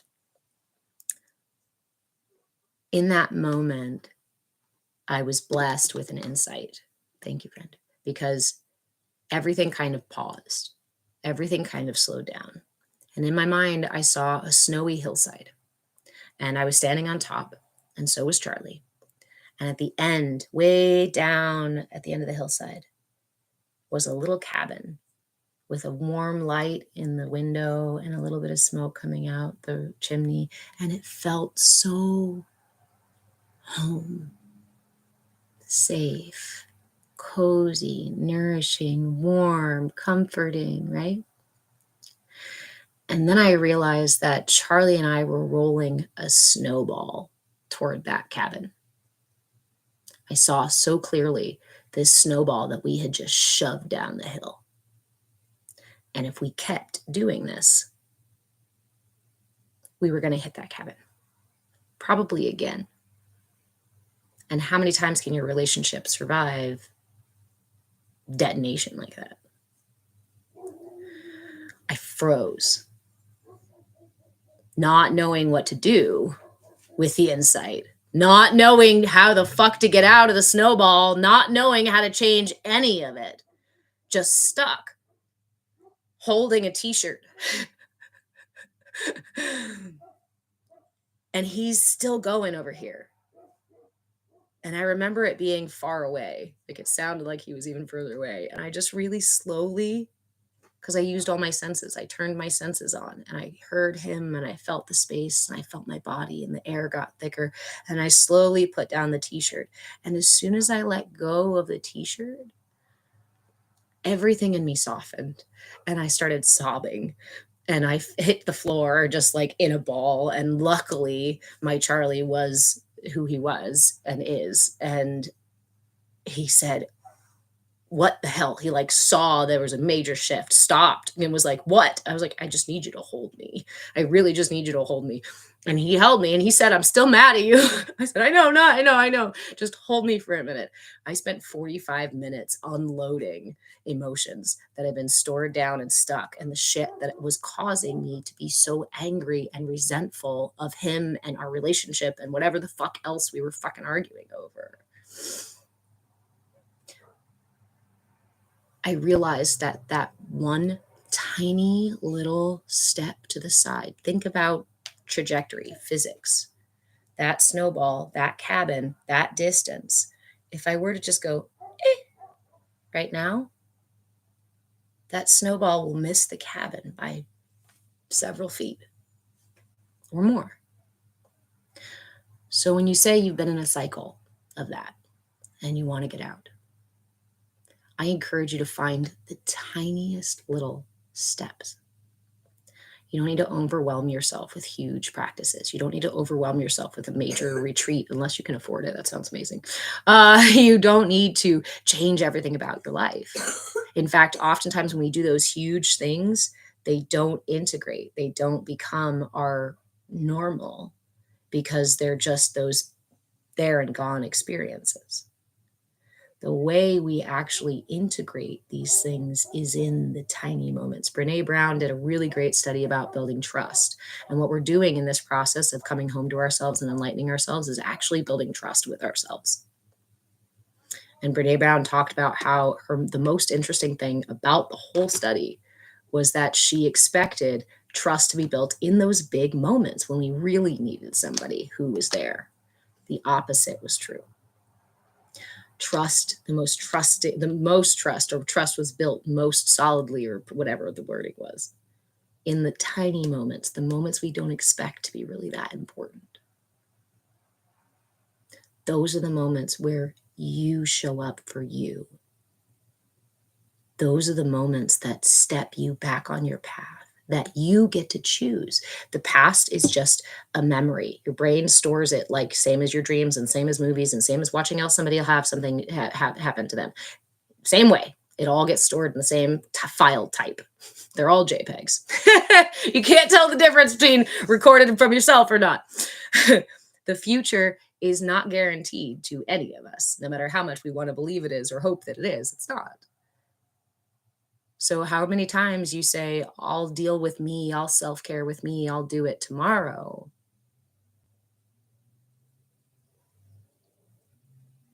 It's today that you build trust.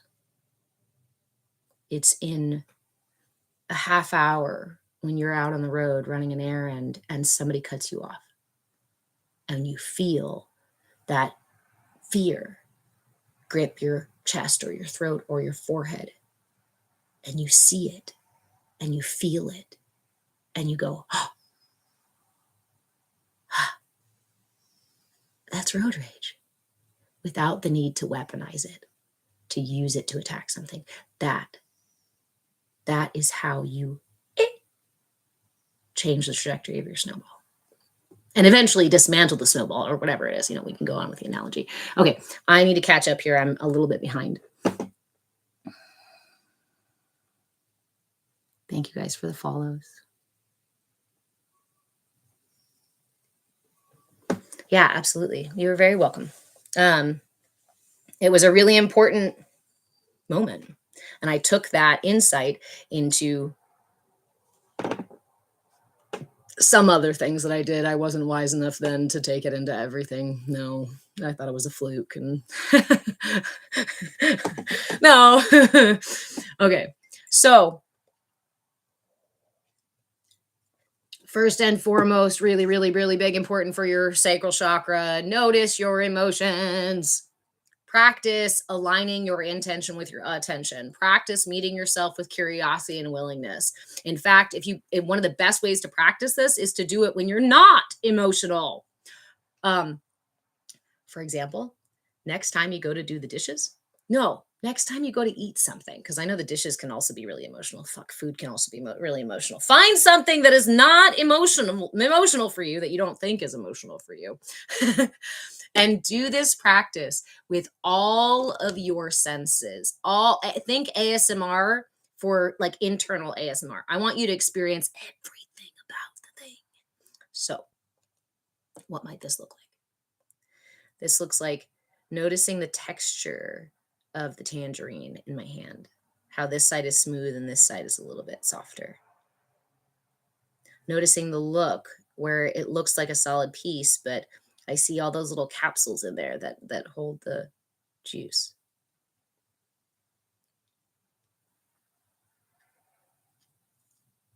And then the experience of that bright, tangy flavor touching my tongue and the smell.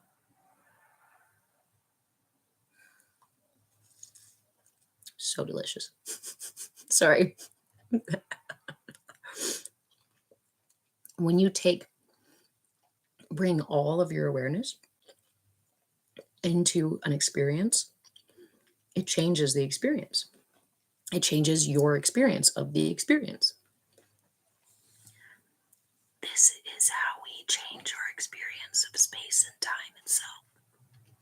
This is how we access the quantum levels of awareness and start to use our power of manifestation intentionally, because it's not woo-woo bullshit. Your attention is a source of light, is a kind of light. And everything in the universe bends and moves around light.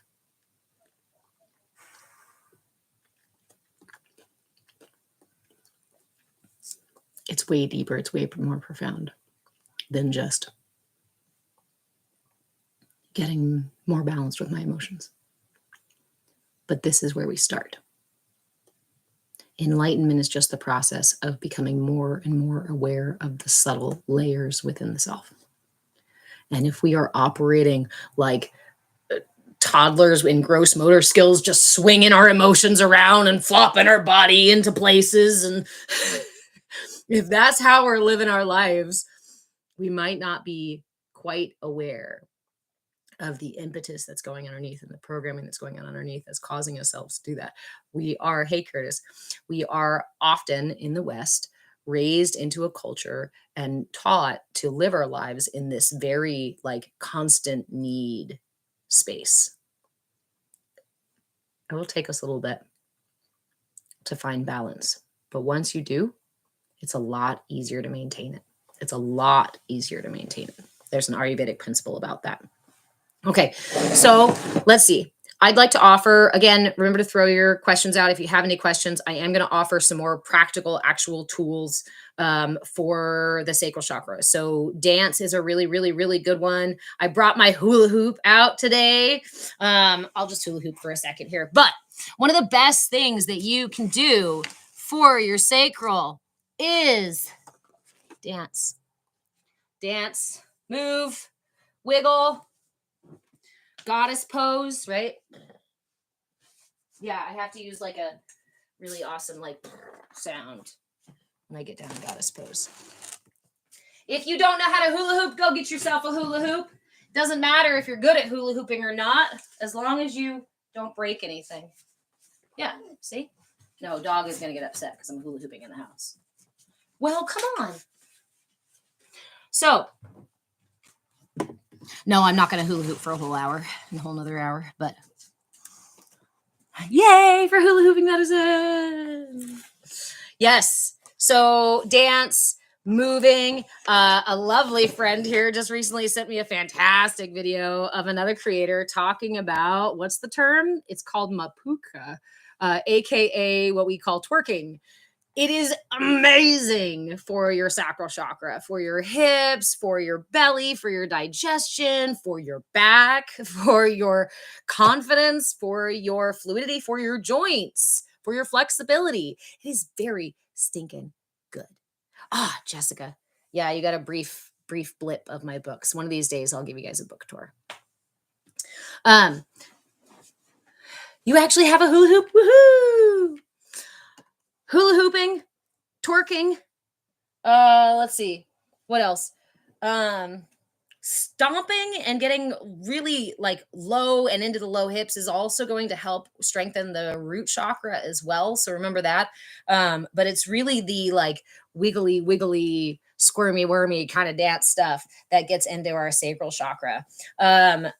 There's yoga poses that are really good for the sacral chakra, specifically for the sacral chakra. If you'd like to join us for class on Wednesdays, I teach a hour-long yoga class that is focused. It's a beginner class, and it's focused on your energy body and aligning your energy body. And all of May, all of our classes are centered around the sacral chakra. You need a level of membership that can be here on TikTok, or it can be over on Patreon. You need any level of membership to access that class. You can either join us on Zoom for the full experience, or you can join us here on TikTok if you have a subscription when I do the subscriber only live. I do them. Is there a reply? A replay, Monica. Yes, thank you. I knew I was forgetting something, and I thought about that this morning. I realized that I did not put last week's Saturday class on YouTube, and I also haven't put the CAYA yoga classes onto a YouTube playlist yet. So,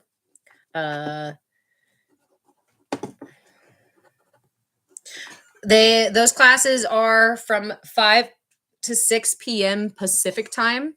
Again, you need to be a member on any paid level of membership or trade level of membership. You can access that class.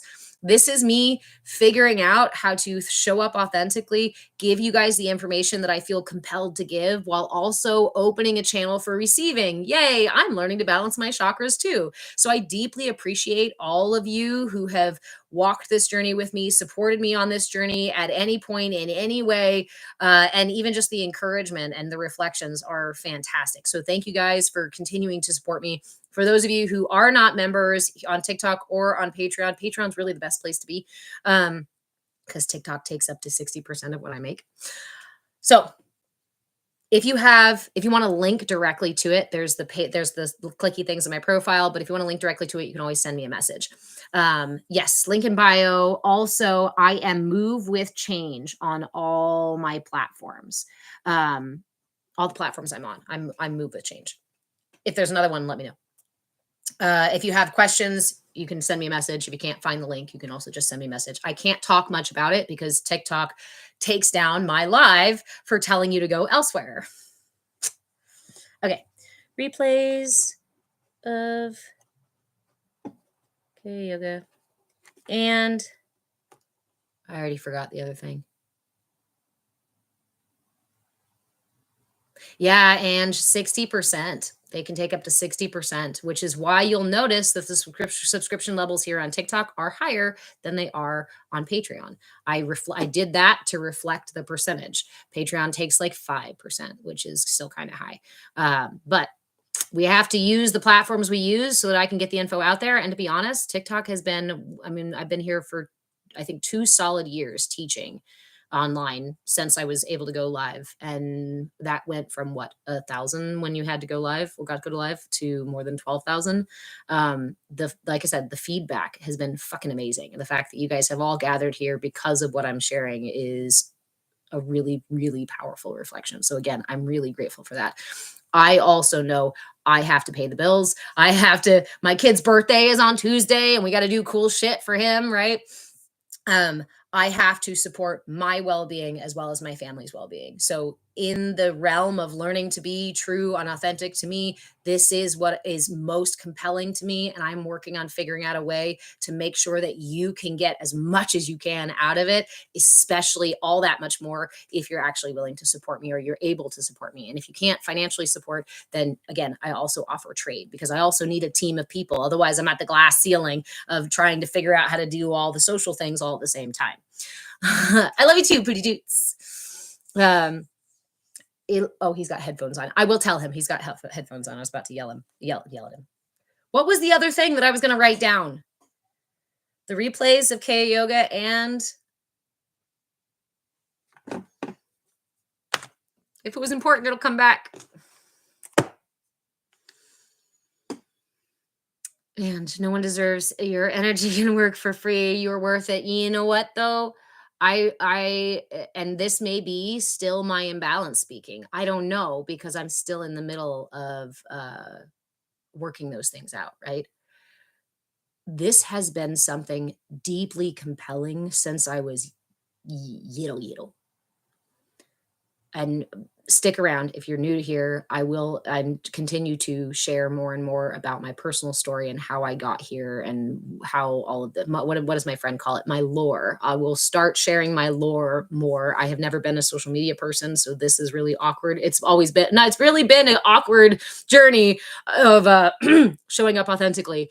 So even just telling my story is kind of like um but yeah, so point being, if it gave me nothing in return financially, and even if nobody even liked the information, I don't think I could stop talking about it.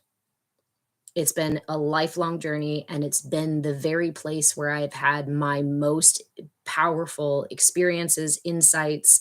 I've had out of body experiences as a child. I had again moments like that with my Charlie, where I had these visions of insight that allowed me. Without this, there's no, like, if you took the energy body and this study and the human stuff, this thing out of my reality, I don't even know. I wouldn't even, you wouldn't recognize me. There would be yeah, it wouldn't be, I don't even know. See,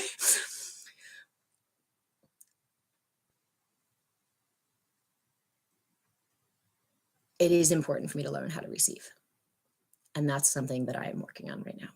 And I deeply appreciate your support in allowing me to do that. It's like a double-edged sword. I'm so grateful for you because you trigger me. You say nice things and you support me. Thank you for letting me see how I'm still imbalanced. Last week's CAYA on YouTube and update playlist on YouTube. See, but I think that's the same thing.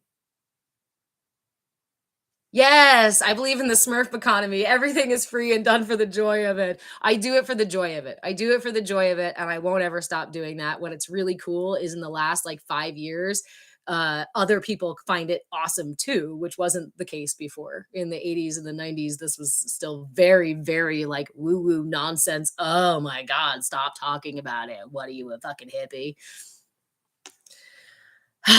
Okay, so many of us might not be here now if it weren't for yogic healing practices. Agreed. Agreed. And they are profound. And honestly, I was named after well, she was a judge, but I was named after a really important character in the Bible, and I've always taken that deeply to heart. So, and she did her work by being a judge, by being there and sharing her insights and offering reflections and advice and guidance and healing. And yeah, look her up. Messy. I don't know how do you say it? Is it messy or messy? I struggle so much with receiving, but never thought about it being a block. Needed that perspective. Every chakra has an expression and a reception. A healthy, balanced system is where all of our chakras have a flow in and out. And remember, messy. Thank you, friend. And remember that there's a front and a back to our chakras. And so we have a masculine, feminine aspect, or solar and lunar aspect, a rising and a resting aspect to each chakra, a front and a back aspect, or a awareness and a unconscious or conscious and subconscious aspect to our chakras. It is such a dynamic, interesting, I want to say complex system, but I almost feel like it's not. It's like beautifully complex in the way that nature is beautifully complex, where we see the patterns in all of it. Pody Toots, wait, an imbalanced sacral, difficulty accepting help. So yes, my center for nourishment is also my center for being able to receive gifts, support, care, nourishment of any kind, whether it be financial or educational. For some reason is the word that came up, but I was thinking about food. I don't know why food and educational worked together. Thank you, pirates. So this is why we talk about the energy body, is because all of this stuff is rooted in the rooted in the chakras. And when I try to deal with the symptom, I struggle to receive gifts. It's like, how the fuck am I supposed to change that? Should I change that? Why should I change that? Is it okay? Maybe it's just fine to be this way. I don't know. My culture says it's fine. My culture gives me all these ideas. Well, let me ask everybody outside of myself about it and whatnot. When we go to the energy body, we may find that my difficulty in receiving may be in that imbalance in my sacral chakra. It may be about something up here in these upper chakras. You won't know that if you read like a textbook that just gives you the run of the mill information for everybody. The only way you know that is by you exploring your energy body and your triggers and your patterns and following the rabbits down into the rabbit holes, being foxy, coming up again and trying it again, coming up empty-handed and trying it again. This is how we do it. And do I know why I struggle with receiving? Yes. And that goes back to just my personal experience of being a cry it out baby and a severe SA trauma as an infant. So my center for nourishment and my center for boundaries, your boundaries, as far as intimacy, closeness, and things like that, SA particularly extremely damages the sacral chakra, the sacral chakra. So my earliest experiences taught me that I had no needs. I was there simply for other people to satisfy their needs, to help satisfy their needs, whether it be doing dishes or helping with my sister or other things. So what happened to my energy is that it pulled up out of those lower chakras. I became extremely disconnected from my body because I was never safe, right? My body was not mine. So the energy in my root chakra said, fuck that. Pull up into the sacral. Cry, ask, beg, plead. Nope. Nope. And when I was getting hurt, nope, definitely not. Up again into the solar plexus. Now the solar plexus says, I'm loud, I'm here, I'm two, I'm going to throw a tantrum if you don't give me what the fuck I want. I'm going to try with all force of the universe to be seen and heard.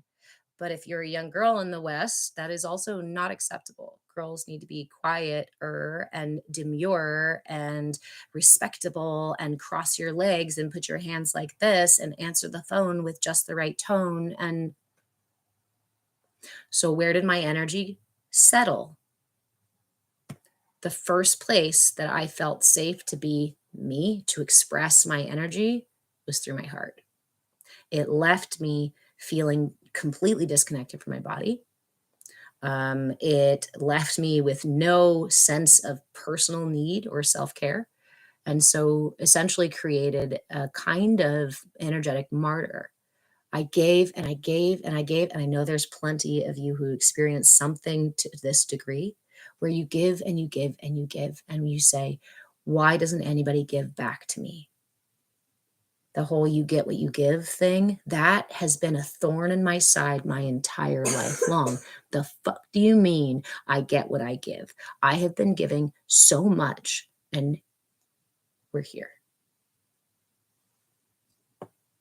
Bitter, resentful, angry at the world because it's obviously the world's fault or it's God's fault. I went down that road too.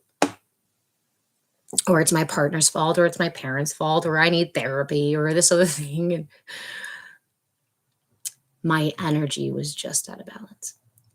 My energy was taught that the only way I was valuable was when I showed up for others. And so there was no need for self-care. There was no need for me to have needs at all. Struggle with decision making because why should I have an opinion at all? I'm just fine to go wherever we go. I don't really care as long as you're happy.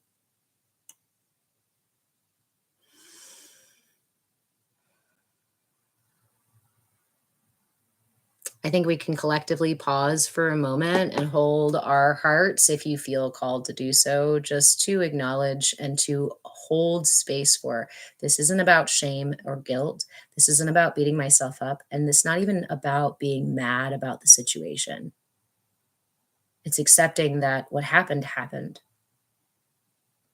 But I'm here now so I have the opportunity to heal now. And that is a gift. That's a huge gift. And every single day that I choose self-care, even just little bits of it, I'm feeding that balance. I'm building trust. Remember what we said earlier about trust in tiny little moments? When I don't just make myself a cheap coffee, but I put special little things in there. When I dance outside instead of feeling nervous that somebody might see me. When I post it on TikTok, because I'm super nervous of you guys seeing me, but you guys love me anyway. These are ways in which I can nourish my sacral chakra, my heart chakra, my solar plexus chakra. I can bring my whole system back into balance. Now, but your energy body is fluid and dynamic. It's not static. So I may find myself in this beautiful moment of expansive alignment and my whole system feels perfectly aligned and amazing. And then it's going to go back to the patterns because this is what's familiar. This is what I'm used to. So this takes work, yes. Little moments again and again when you meet yourself again and again and again with curiosity and willingness. And then you treat yourself in all the ways that you wish other people would have or will treat you. Cheesy Rat, you asked, when does love come back? It was only 3 years ago, 4 years ago, that I returned to my practice after nearly losing my whole life. I had 0 spoons left to exist. So few spoons that I couldn't even argue with myself anymore. I couldn't even mask anymore. I couldn't even, I was heavily drinking. I was smoking several packs a day. I was toxifying my body, probably in part to torture myself. There was so much guilt and so much shame because I had walked so fucking far away from me. And I had gotten myself really, really, really fucking hurt. That's not me blaming me for it. That's me acknowledging my part in that. Does it absolve the other individuals of their roles? Absolutely not. But it gives me the opportunity to take responsibility for the steps that I take, for where my feet are headed.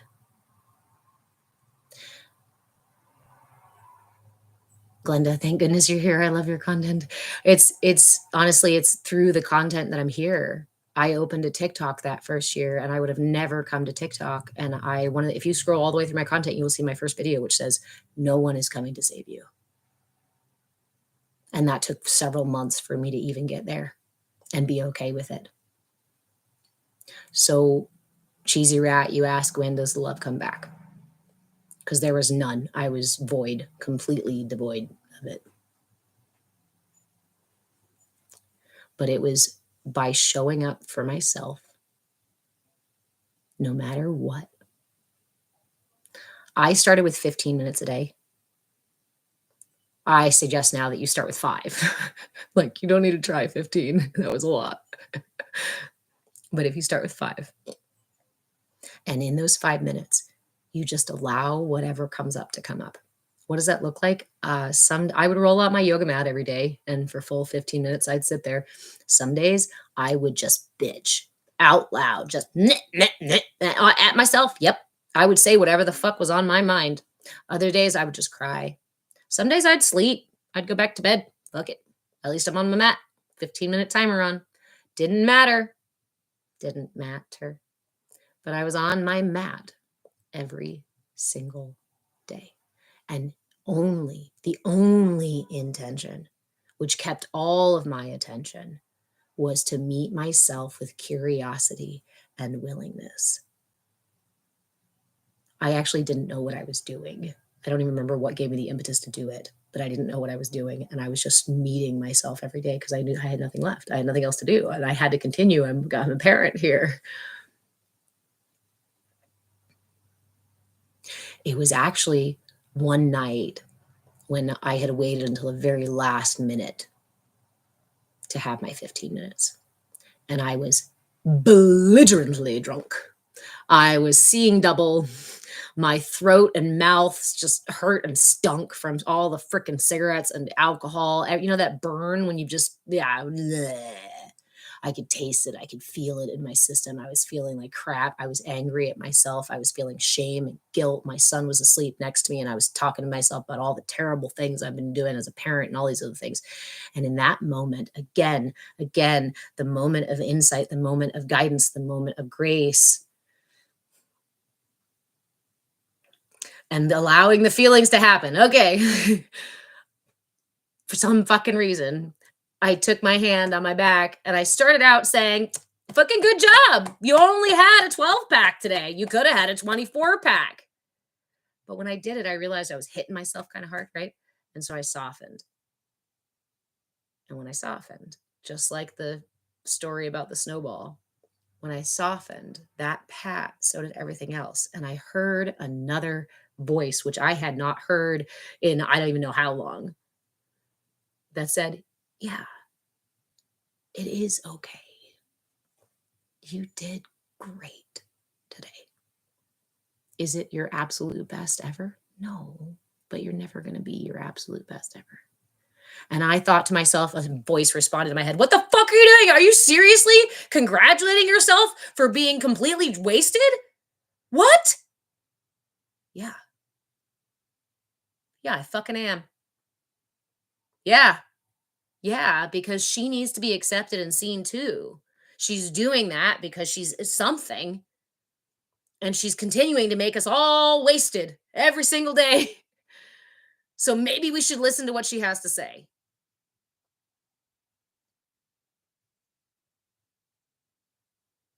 The next day, the very next day, there was another voice. There was space. There was an extra breath. There was an extra pause between grabbing that next cigarette, between stuffing my face with sugary cake and whatever the hell. I had made space for me, and I showed up. I wouldn't be here if it wasn't for the simplest of these practices. The most powerful part of these practices is that they have given me the opportunity to fall in love with myself for the very first time. They have given me the opportunity to learn to walk beside myself, to walk myself home, to come home to myself, and ultimately to my highest self, to my deepest connection with Source. It was in those moments that I was sitting in my heart with grief, deep, profound grief, and feeling totally alone in that grief. And remembering the poem that was so important to me as a kid, Footsteps, right? Of God walking beside the man and saying, you know, those times when you see one footprint I was carrying, one set of footprints I was carrying you.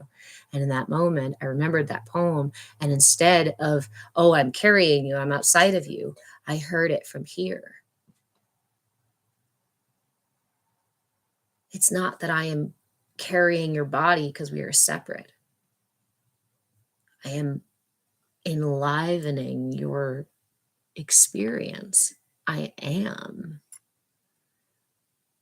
How would you speak to yourself if you knew that Christ was in your heart listening to every single thing? How would you experience your emotions or hold space for them if you knew that God was experiencing them with you in real time? How would you speak to yourself? How would you feel about yourself? How would you present yourself to other people? And how would you allow other people to treat you if you knew that you had a particle piece of that divinity, that you were that close to it, and that it could feel and experience, thank you, friend, every one of those things with you? And if you're not religious, that's okay too. Imagine if there was an energy, a thing, a self, an awareness within you that was the source for your safety, love, success, self-actualization, confidence, patience, all of it. The biggest lie that we're sold is that all of that is sellable, is purchasable. I'm writing a book. It's called Energy for Sale, and it's pretty much done. It's in the editing stage right now. It's called Energy for Sale, Chakras and the Chakra System and Consumerism. Because more than ever, it is imperative that we understand the mechanisms that program our energy body out of balance. Because if we don't recognize those mechanisms, we're going to keep being triggered back into imbalance. It's also imperative that we learn the tools to actually bring ourselves back to balance, right? Moment to moment. Devo, you say you used to do yoga every day. Now it's been a year and a half. I can't bring myself to do it because I know the pain will be too much. I would encourage you to start again and start with just 5 minutes and do Shavasana. Shavasana is considered one of the most difficult poses because it's intended to relax every bit of your body without becoming like a puddle of keeping in tension while relaxing everything without falling asleep. That's yoga. Breath work is yoga. And if it hurts to take big, deep breaths, take smaller ones. Start with just 5 breaths. Start by just bringing your pinky finger to touch your thumb, like this, to help balance the element of water in your system, because mudras are hasta yoga, hand yoga. It's breadcrumbs that lead you home, that lead you out of the woods, not an obvious sign that's huge and easy to follow. It's breadcrumbs in every story, and the path is winding, and we can never see the ending before we get there. So stop trying to go leaps and bounds all the time. Are there leaps and bounds and big jumps and things? Yeah, totally. And big falls. Focus on the breadcrumbs. Yeah, I'm going to totally take it from like the negative side of dating and other things like that it's being used for. Take those breadcrumbs. Use those breadcrumbs. Lay breadcrumbs out for yourself throughout the day. Set an alarm in the morning. Don't wake up for an alarm if you don't have to. But if you already do, set it for 5 minutes early. When that alarm goes up, hit snooze. Lay there for 5 minutes and just be with whatever emotions come up, wherever the pain or not is in your body. Sit with your dream. Let your mind worry about the next, whatever goes on next, but do that from a distance. Just experience, just be present with whatever is occurring. Again, just like our children, which is where our emotions were rooted. Sometimes it just needs your attention. And the simple act of giving your attention to yourself is extremely powerful. And it's the kind of power that I can't describe to you until you start doing it. And I've been doing mirror gazing into one eye at a time, alternating the eye each day. Nice. Mirror gazing is really fun. Tritaka meditations, staring meditations are really fun. I encourage you, again, we meet ourselves with curiosity and willingness, because The internal space is ethereal. It's made of spider webs and sparkles and dust, right? It's water and smoke. So we don't go in there with like hammer and nails and pushing and demanding and do that stuff, right? When we do that, our own defense systems will show up and defend us from us, even still. So when we're doing practices like eye gazing or staring meditations or some of the more intense practices, I encourage you to remember that we can push ourselves to the point where our defenses pop up again, right? So it's always a curiosity and willingness. I always say in this space, this is not a no pain, no gain space. And sometimes those practices can get really intense. I know sometimes we seek the intensity because we want so badly to get out of the imbalance, but being so intense that you throw yourself back out of balance might not be the best, right? It's all about learning how to meet ourselves differently.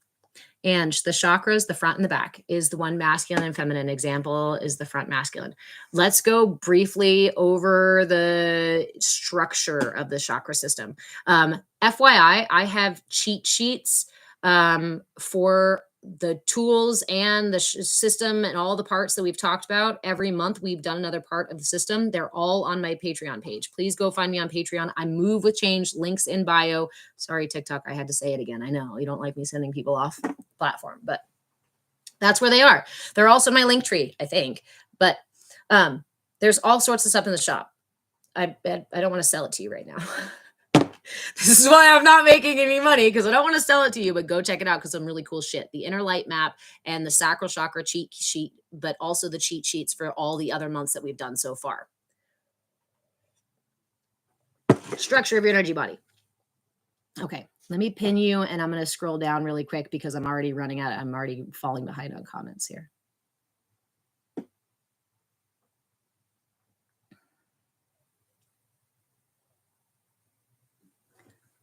GQ, yay, good for you for getting back into it. Curtis, the Pirates were so happy. Thank you, thank you, thank you. Okay. There's several parts to this, and I have a lot of pirates, and they're really excited about this. So sometimes my explanation is not linear, and I apologize ahead of time, but here we go. Here's the caveat.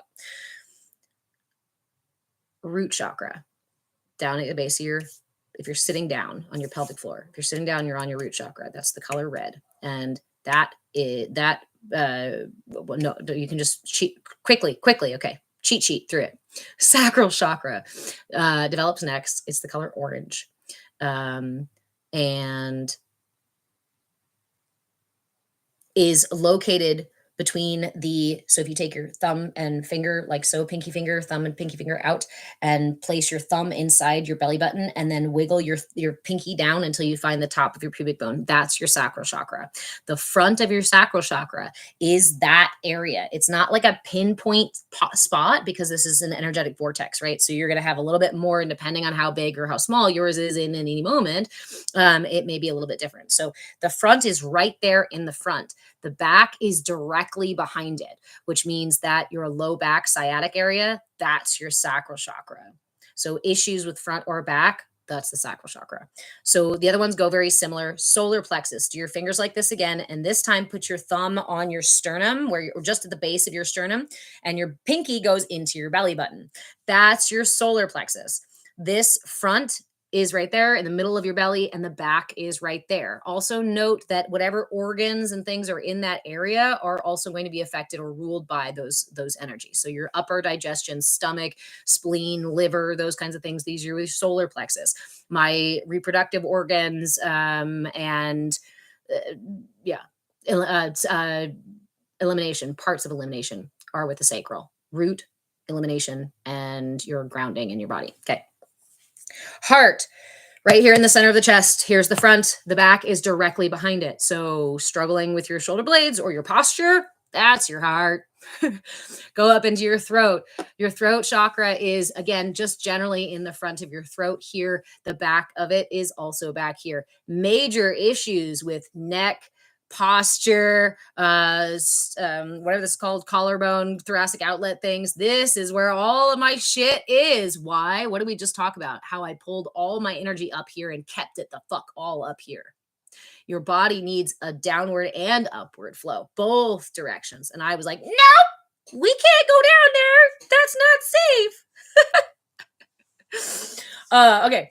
Throat chakra directly behind. Crown chakra right here on top. So that means the front and the back of your crown chakra, or it's called your Sushumna channel. It's the central energy channel that goes through our center of our bodies. The crown and the root are the front and the back of it, or the top and the bottom of it. If you'll notice, I missed one chakra because that one chakra is the only one that's at a different angle. The brow chakra is right here in the front, and the back is at the pineal gland.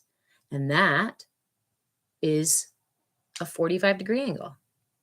I like to call these my earth, my material, my matrix chakras, right? Because these are parallel with the earth. And when I'm developing, these are the ways that I do. These are the ways that I interact with, and I learn to manipulate and play with my reality and manifest and receive and give and whatever in my reality. My third eye, that's about the go-between, the in-between between my superconscious and subconscious, between the higher self and shadow self, right? As well as my central energy channel, which is the connection to the solar and lunar energies, the divine masculine and feminine, the yin and yang energies of the entire universe. These are my poles, right? So there is where the locations are, right? Front and back.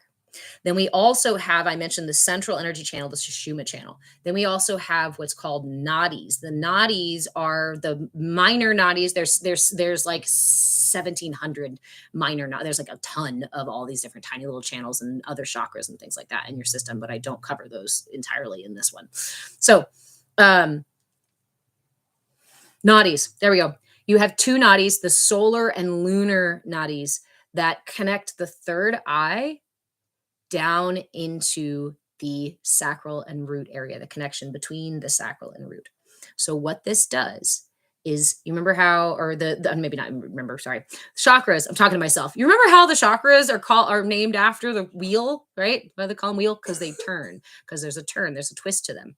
So this is what gives them the masculine, feminine, or solar, lunar energy, depending on which way they turn, right?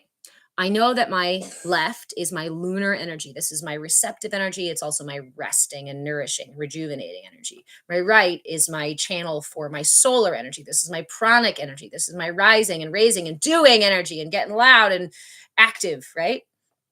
So my right nadi, I'd like you to do this with me because it's a little bit funny to conceptualize, I think, unless you're actually doing it. For me, I know it helps a lot. So take your pinkies and put them up by your brow chakra. Put them right up by the third eye on either side. Don't poke your eyes out. Just put them up here. Okay. So if my right has the pranic energy going up and my left has the lunar energy coming down, what does that make this little wheel do?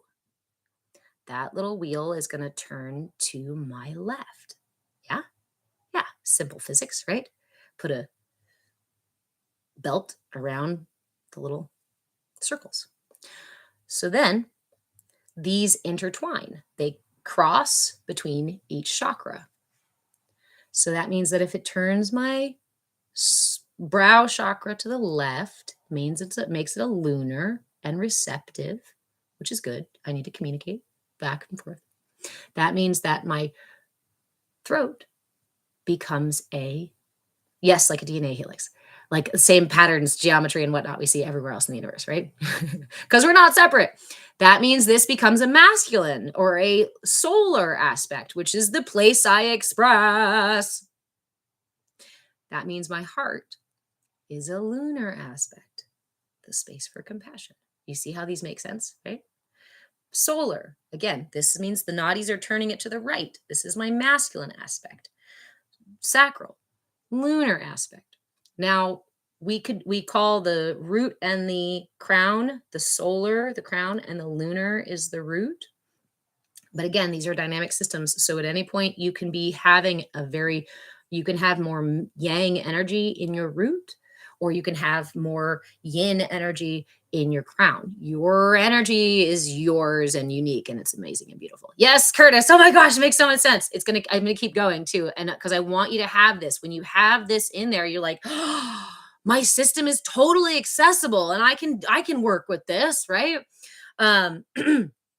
Knowledge is power, my friends. So that's the front side. What happens on our planet? We got two hemispheres, we got poles, right? We got yeah. So if there's one side spinning in the northern hemisphere, right? Water spins in one direction. In the southern hemisphere, it spins in the other direction. Why? Because that's how vortexes do their thing. So if the front side of my heart chakra is a lunar aspect, is a feminine receptive, where is the masculine or lunar active aspect of my heart? I know you know. Heck yeah, Jessica. Shavasana really is one of the hardest poses, I tell you. It's right between your shoulder blades. So my issue with the back of my neck, being able to receive other people's truths, I was stuck in ego and massive pushing out energy expression, caused imbalances in the back of my neck. Same with my heart. Give, give, give, give, give, give, give, give, give, give.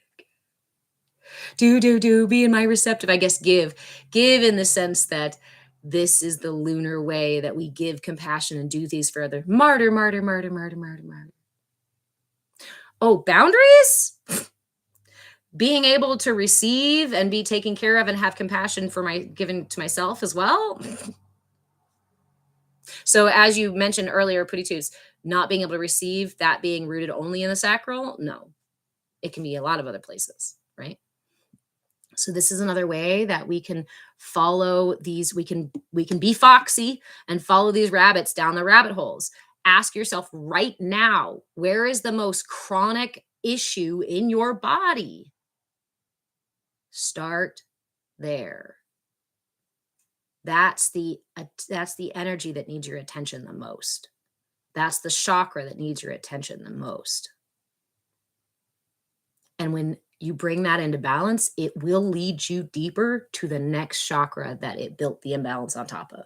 And this is how we find our ways all the way down to the root. So we can heal the root, deepen the root, because that's our foundation. Without those deep, strong, capable roots, we cannot grow into these beautiful, tall temples that we are meant to be.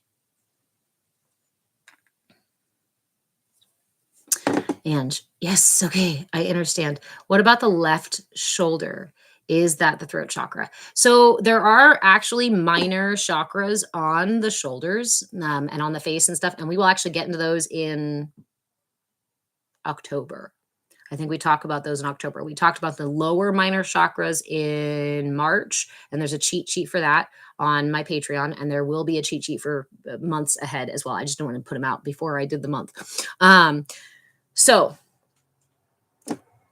yes, essentially, yes. The throat chakra rules this area. So you could be dealing with a combination. There's a lot that goes on right here, the intersection between my heart and my throat, right? Think about my expression, the way that I speak, the way that the way that I talk, the way that I communicate. This is a big deal with us as humans, but also my ability to hear somebody else's opinion, receive someone else's truth, even believe something that somebody else's believes. You know, if I'm completely denying anybody else's experiences, anybody else's truth, I'm totally fucking out of balance here. And I'm going to be out of balance in my heart too, right? It would take a pretty imbalanced heart for me to deny other people their truth and not be able to even receive what they have to say, much less speak uncompassionately to them, right? I'd have to, there's a lot connected here. So with your shoulders, honestly, ask yourself, I mean, my first question is, what are you carrying? What are you carrying on that left shoulder? That's your lunar aspect. That's the feminine. That's the receptive aspect. So left shoulder, what weight are you carrying there? What burden do you believe you have to shoulder so that you can continue to be accepted, safe, and loved? That's all that we're really searching for, right? Self-actualization. Again, I want to remind everybody, I have a $5 download in my Patreon shop that helps you chart these things. There's 4 pages. A daily energy check-in where you can write about certain things like, how much water you had, how much sleep you had, how you feel. You can put some affirmations and whatnot. The next page is a image of the body in all 4 directions, front, back, side.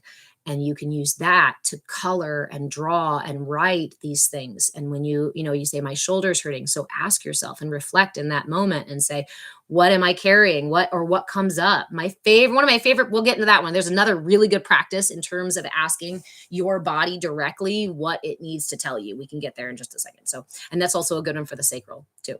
So it has those 2 pages. And then the other 2 pages are a tool assessment and a practice assessment. It allows you to record a tool. So let's say I give you the Trishula Mudra, right? Write down the Trishula Mudra, explain how to do it on your little piece of paper, and then write down how long you practiced it for and how it felt. Whatever your reactions to it were.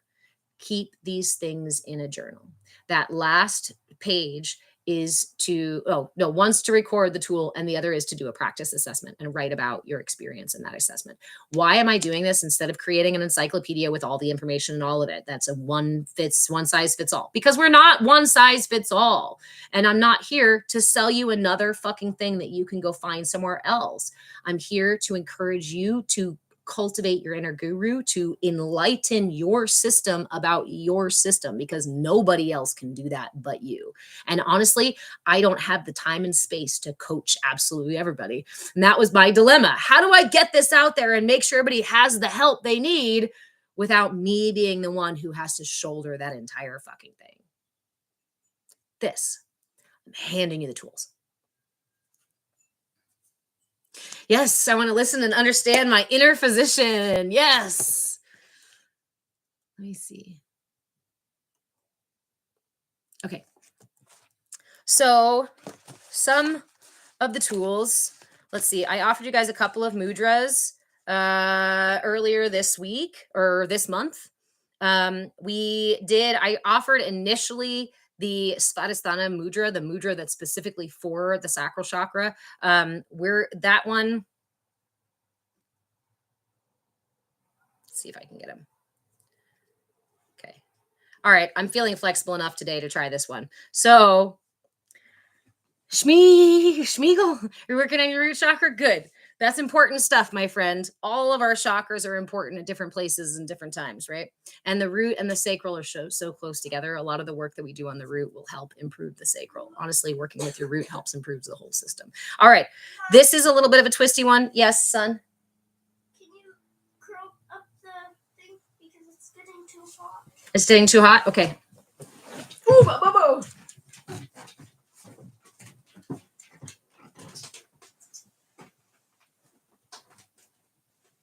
I can also turn it down so it's just not that hot. No? I just want it curled up because I think that would be fun. Okay, there you go. All right, there you go. I just decided to do a movie. Awesome. Did you just finish it? Yeah, it's just finished. Okay, So, let me offer a couple of mudras and then we're going to go run into town real quick, okay? I'm going to go to a TV show. Oh, okay. You're all good now, huh? Yeah. Yeah, I'm great. I have the screen. I'm fine. There's eggs in the pot there, son.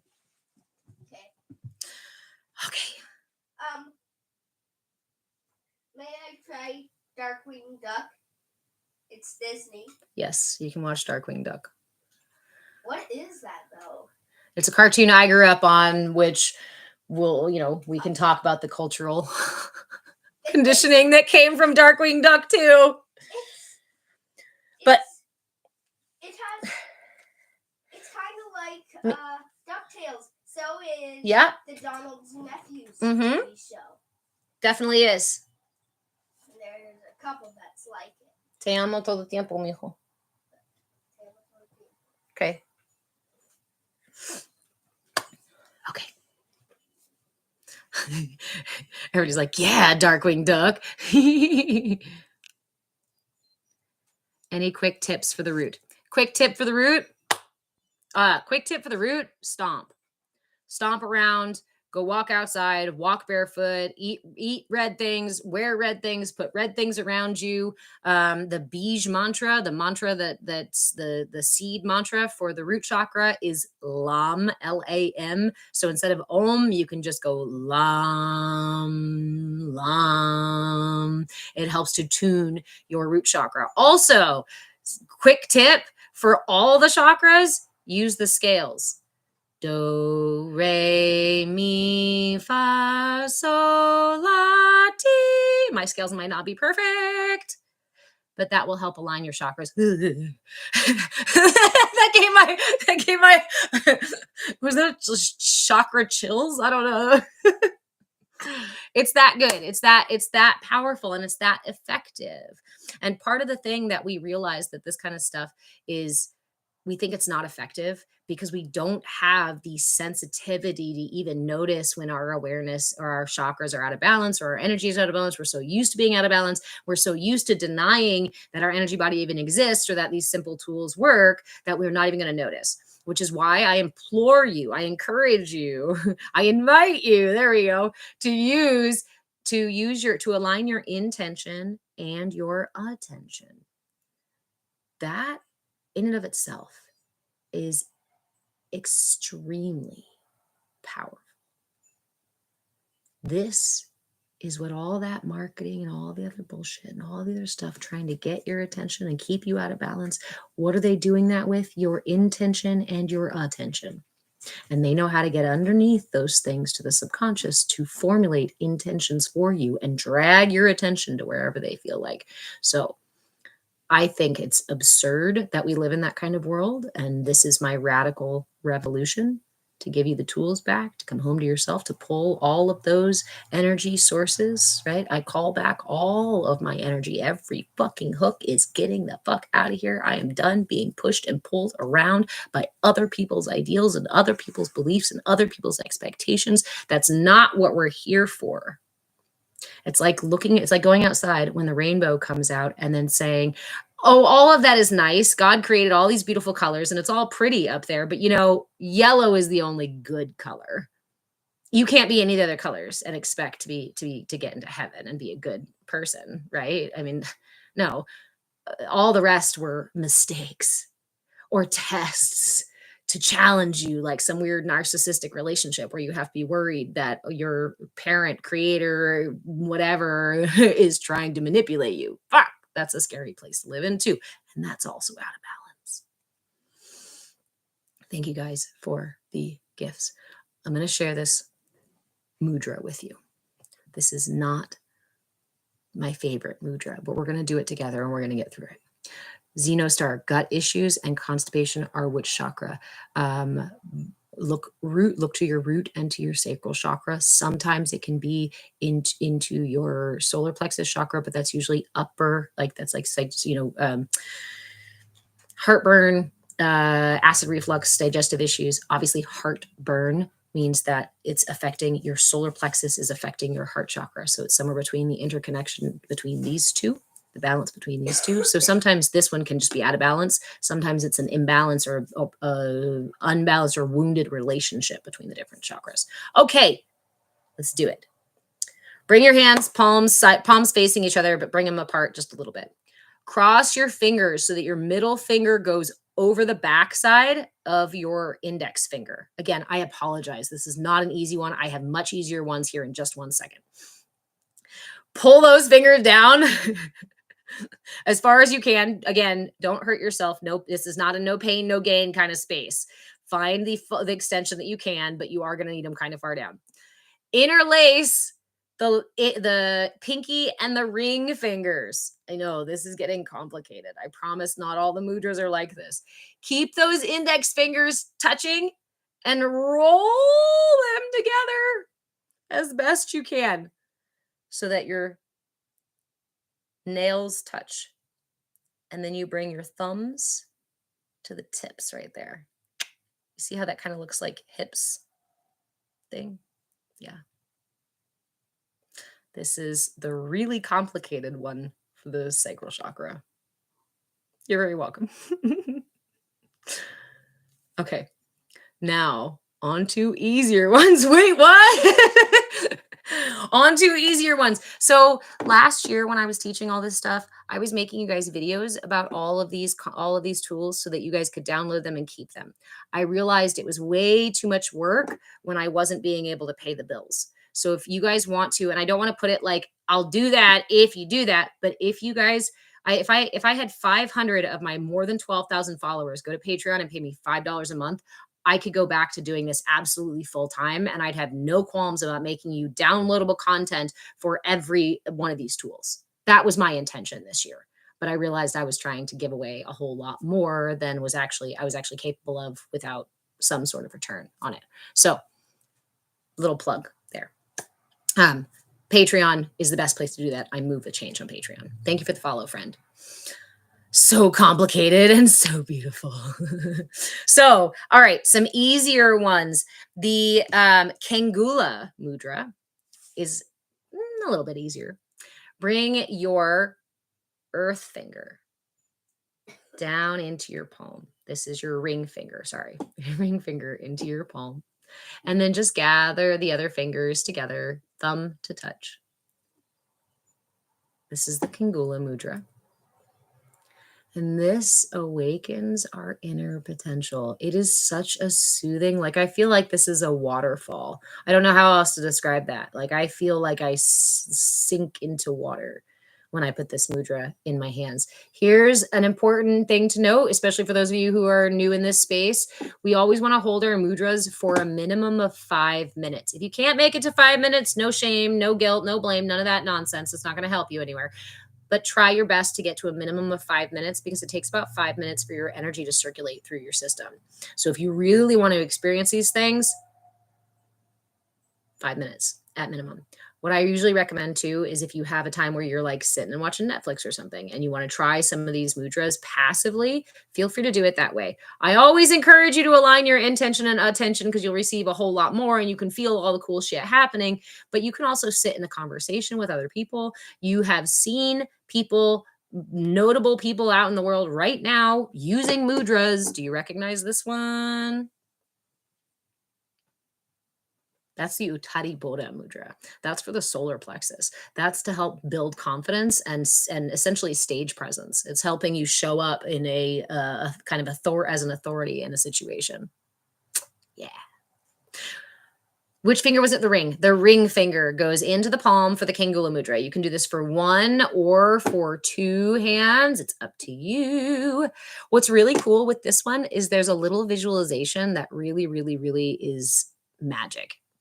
So you hold this one and you can hold it anywhere you want to, but traditionally we would just place it seated upright on your thigh or on your knee there. And as you hold this mudra, you gather up saliva in your mouth and then you swallow it down. Thank you, my friend. Swallow it down, imagining that each little drop, each little swallow is a little pearl of pure light, white light. Every time you gather all the little sparkly saliva up, it turns into this little pearl of light and it sinks all the way down and goes plink into your well in your sacral chakra, the well of emotion. What does that light do? Thank you, my love. That's so much fun. What does that do?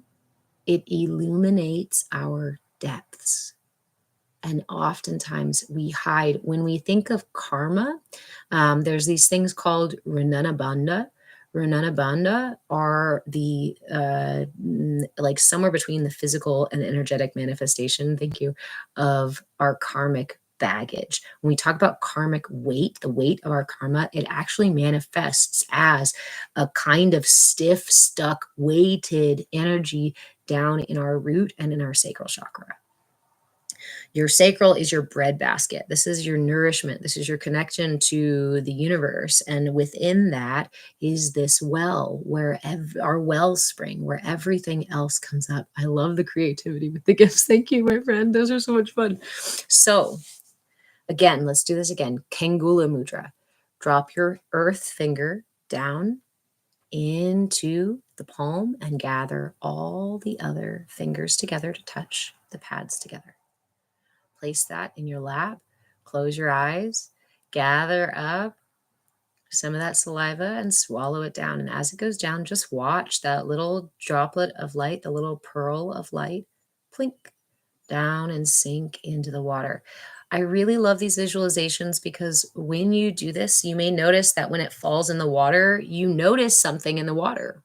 That's why I love meditations. And I lead practices like this, especially in our group coaching and our CAYA kinship circle on Monday nights. There's a membership for that too.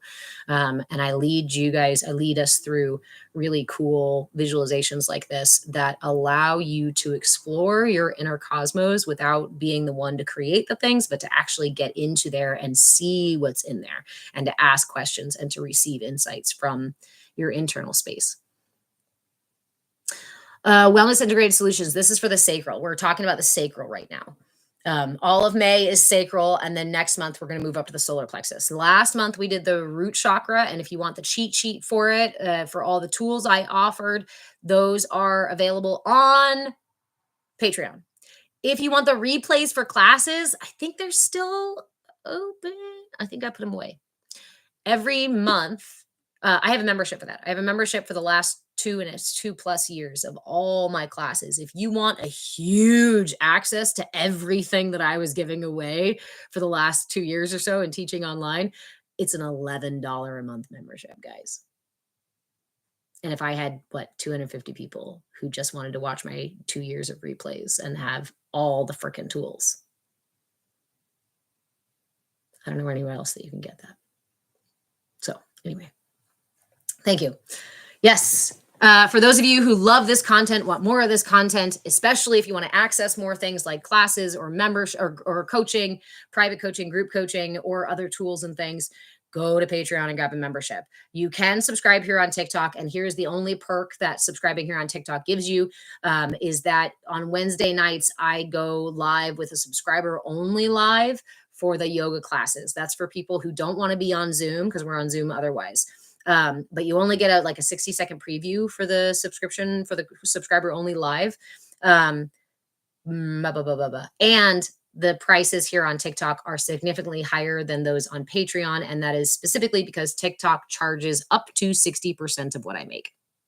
And they also intentionally lag my content. I know you guys have been loving the fuck out of my content, and I've had amazing growth in just a short amount of time, but they still tell me that I don't qualify for any of the programs, that my stuff gets almost no views and whatever. I am done spending a lot of energy trying to figure out what nefarious bullshit is going on in the backside of TikTok. What I know is that what I'm sharing is really fucking good. So that's probably why. Let me plug my phone in.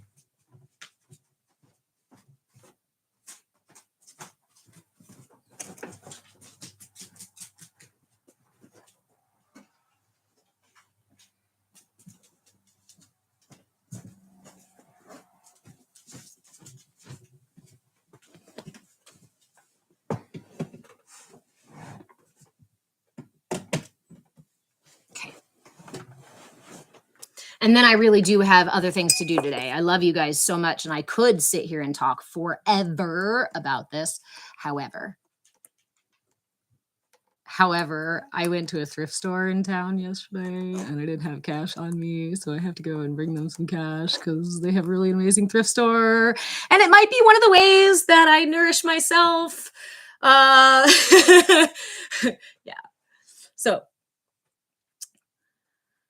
Curtis, TikTok doesn't push life-changing and truthful content and creators. Well, yeah, but that's the reason is, that's literally what I'm writing about in my book. The reason it's that social media and these other platforms and marketing do the things that they do and are the way that they are is because they're trying to keep you out of balance. They're trying to keep you away from your self-actualization. And not so much as there's one mastermind out there, Pinky, we're going to take over the world today. No, it's systemic. It's been written into our culture through honestly so many generations, and from we even go back in that book. I even go back to the Crusades and witch hunts and things like that. Those are also examples of ways that certain groups will use manipulation and use your energy body to harvest your belief, your attention and your intention to essentially steer you in the ways that they need you to steer you. You turn into cattle, you turn into sheep. I don't like the idea of being a fucking sheep. Nah. Seien Sie Mensa auf Tiere. You would love to read my book, Bridget. Yay! Well, I'm going to be putting it out soon. I just have to figure out how. I'm so there is a very big well of self-doubt from a lot of years of talking about this stuff and being shut down. There's a lot of balance I have to bring to my throat chakra, and a lot of time giving all of me away and never thinking that what I have was valuable, really, and not valuing what I had. So putting that book out there, this book out there is like also another leap of faith, but also an experiment in authenticity. And it doesn't matter how the universe responds. I'm going to go ahead and put it out because it's the right timing. It's what needs to be heard. It's what needs to be said. And I feel like if never before, ever in our time, we need to bring back our locus of control back into our centered self so that we can make honest decisions about our lives for ourselves, not curated and written into us by some script writer somewhere. Okay. Movement, creativity, play, touch, sensory experiences, putting all of your sensory experiences into what you're doing. Oh, and I don't know exactly when I'm going to release the book. I'm going to keep talking about it. And if you keep coming into my classes, I'm going to make a course after the book. And the more information I get from you guys, the better I'm going to be able to do to create that course. So I encourage you to come be involved. And I'm going to talk about a lot of the things in the book once we publish it. But Curtis, I've got tingles over here listening to you speak about your truth for your book. Thank you. I'm telling you, thank you, Glenda. I also have, I have a publisher who I'm working with right now. Yeah, again, this whole thing has been an experiment in authenticity, and I couldn't have done it without all of you. So this part of why I keep giving and giving and giving all the things, but and why I won't stop also. Okay. So, however, the adaptability, the Svadhisthana chakra mudra, which we're not going to do too much because that one's twisty. The Kangula mudra, dropping your ring finger, your earth finger down into the palm and gathering the other fingers together. Swallow those pearls of light and illuminate your potential within the well of your sacral chakra. The other one we can use when we're down in the well of our sacral chakra is our Trishula mudra. That is the trident. Yes, I'm using cards. I have a really cool card deck. That's not there. Hold on, I was going to get it for you guys, but I don't see it. There it is. If you're interested in exploring more about mudras, these are not the end all be all mudras. And no, I don't have a shop for these. And no, I don't get a commission. No, I probably should, but I don't know how to manage that shit. So I'm just flying by the seat of my pants. Mudras of Yoga. It's a deck with like 72 cards or so. Again, this is not the end all be all. And it's always important to make sure you look at multiple resources about tools like this, because not all of them are the same. And some information can be contradictory and some is not complete. So Trishula mudra. What's my name on Patreon? I am Move with Change Anywhere and Everywhere. I am Move with Change Anywhere and Everywhere. Yeah. If I'm there, it's Move with Change. Trishula mudra. I'm going to offer you two mudras that are really similar. Both of these have the first three fingers up. Both of these have the thumb and the pinky touching. The Trishula mudra. This one is our trident. This will, what's the word I'm looking for?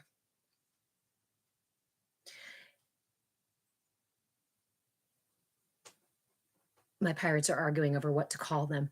This imagine yourself King Poseidon down in your ocean within you, and you are going to defend this space and clear out this space and take out the trash if you have to, right? There's a lot of things. This This is considered the mudra for destruction, but destruction in the same way that a wildfire purifies the forest so that, awesome new mushrooms and trees can grow and stuff like that. Does it need to happen every day all the time? No, that'd be way too intense. So let's not use this every day all the time, but grab that inner light map so that you can track how this mudra feels when you're using it. I really love to use it when I'm feeling like there's energy that's coming up. I talk about shadow energy, demons, that kind of stuff. Most of them feel and often end up rooted in our own energy patterns, our shadow versions of ourselves. And therefore, these tools are extremely important because this is exactly how I'm realigning my energy to detach from that shadow trigger self. Right? Okay. This is a really good one to use in energetic defense of yourself. And yes, that means if somebody else outside of you or a situation outside of you is feeling like that and you need your trident, fucking hold your trident. You can sit here and have a conversation with somebody. You can even talk with your fingers like this, and some people might not even notice. The other one are Varuna Mudra. This is a little bit different, right? So we have our Trishula, which is obviously my trident. And then I have the Varuna Mudra. Palm up, finger, the pads of the finger and the thumb touching, the other three fingers extended. This helps the things within the well bubble to the surface. Those potentials, the prosperity, the abundance, this helps us experience it from its core, from its root within us. Couldn't find the link in bio. Uh-oh. Or did TikTok hide my link in bio too? If you ever need links, please send me a message. You'll sometimes have to check if you're still following me too. I know TikTok unfollows people from me too. So this one is going to bubble things up. It's going to help us experience the abundance within.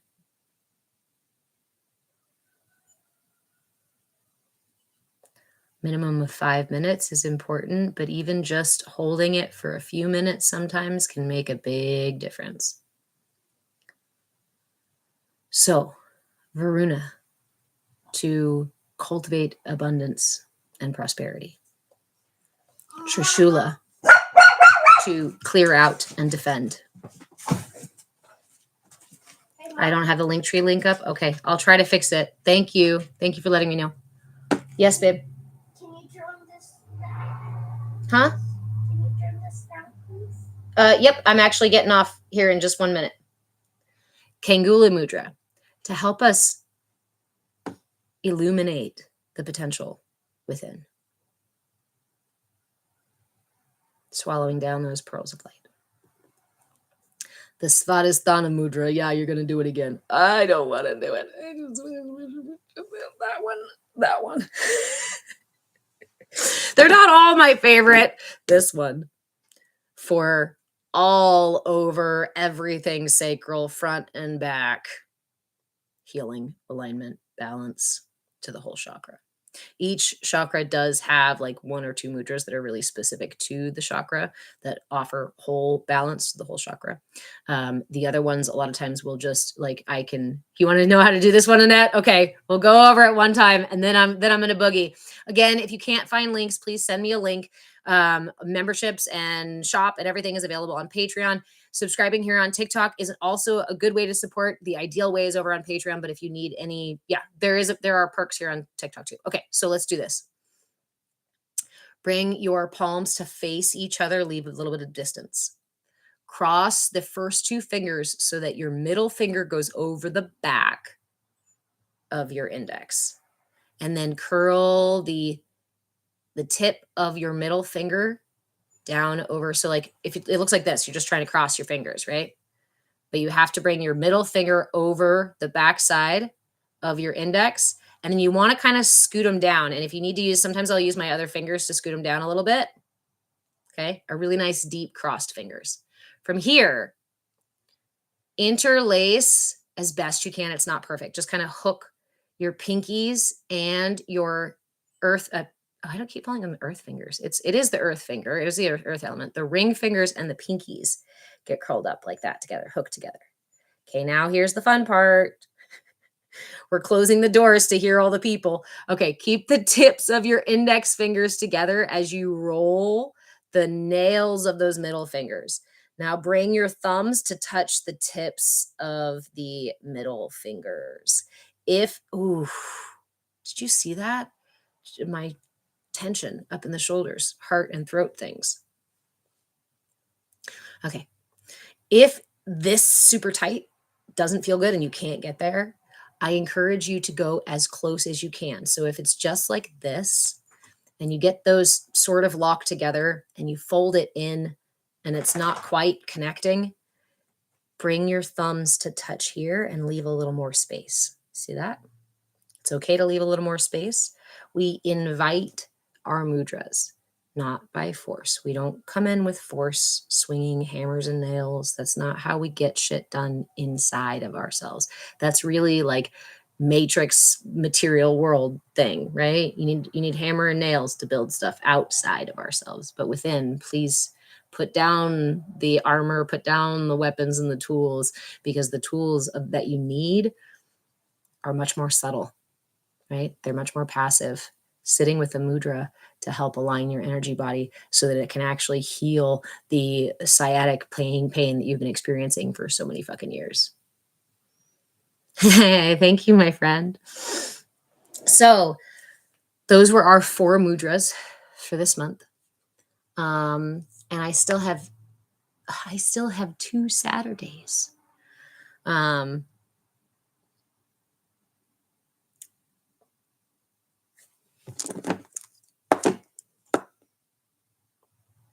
My mind went completely blank just now. I think the pirates are ready to go thrift store shopping. They're like, can we please go pick up the cool shit we picked up yesterday? Thrift store therapy. Okay. Follow me on Patreon.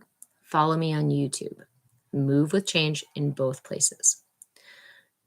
If you like anything that I do here, the content I make or the things that I teach, if you've received any kind of insight or support from it, please consider going to Patreon to either drop a thank you in the tip jar or choosing a membership. It's literally because of those memberships that I can keep the lights on and pay the internet bill and the phone bill and buy my son cool shit for his birthday and fix our car and stuff like that.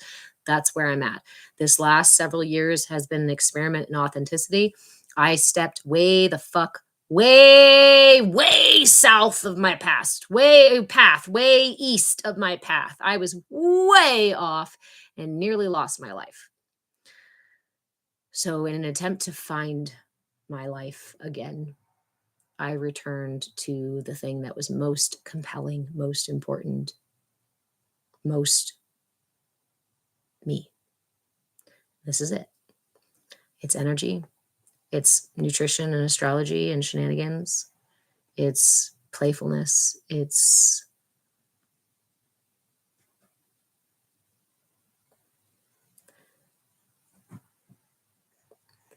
There is a mantra or a motto or a something that I wrote on a ring in metal shop in high school. And it simply said, seek daily to inspire someone. That's who I wanted to be. I didn't want to be a master. I didn't want to be anybody's anything or whatever. I want to know that someone has been inspired because they passed through my energy. So thank you for seeing me. Thank you for giving me the space to continue to do this. And thank you, all of you, again, who either support me financially or through your time and effort or just through your love and encouragement. You guys are invaluable. Thank you. Thank you, thank you, thank you beyond measure.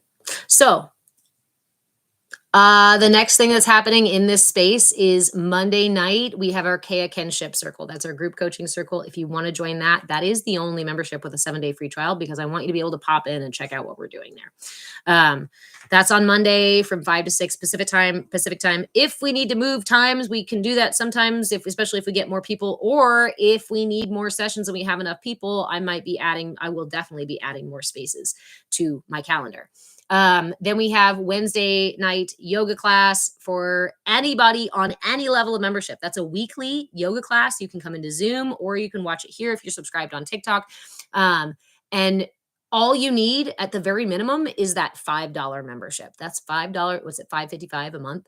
That means you get weekly yoga classes for hour-long yoga classes. I don't know anywhere else where you can get that for $5 stinking blessed dollars. Again, it's all in the inspiration of showing you guys how much I appreciate your support and encouragement in the first place. And yeah, I don't know. I love you. I'm going to go. You guys are great. Come join us in the Discord. Low shame Marie. Ooh, I like your name. You pay $75 for Zoom classes. That's a great deal. Thank you. Eventually, here's the thing. Eventually, I'm going to figure out how to make these offerings really accessible. I'm going to figure out how to put all this stuff into courses. I'm going to figure out how to pay for a fucking platform that's an app for you guys that you guys can just come in and get what you need from the library, from the classes, from coaching, from the community.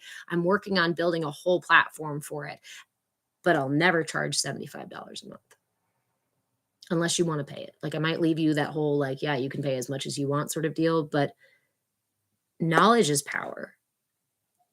And those who control the information control the paradigm. I think most of us are literally sick and tired of being stuck under somebody else's narrative, right?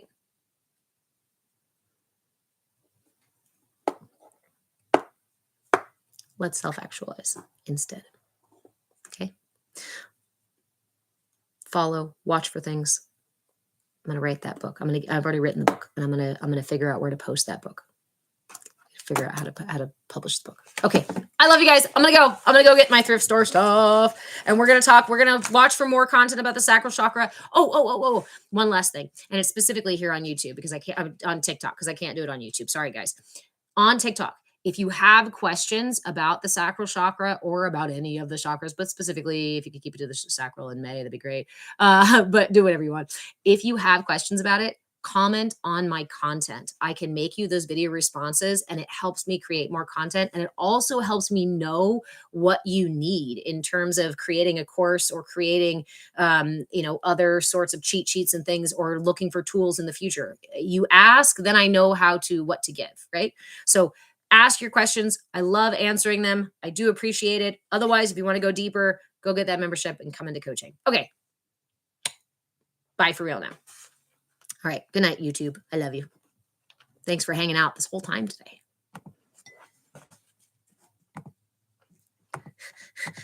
Clicky, clicky, clicky, clicky.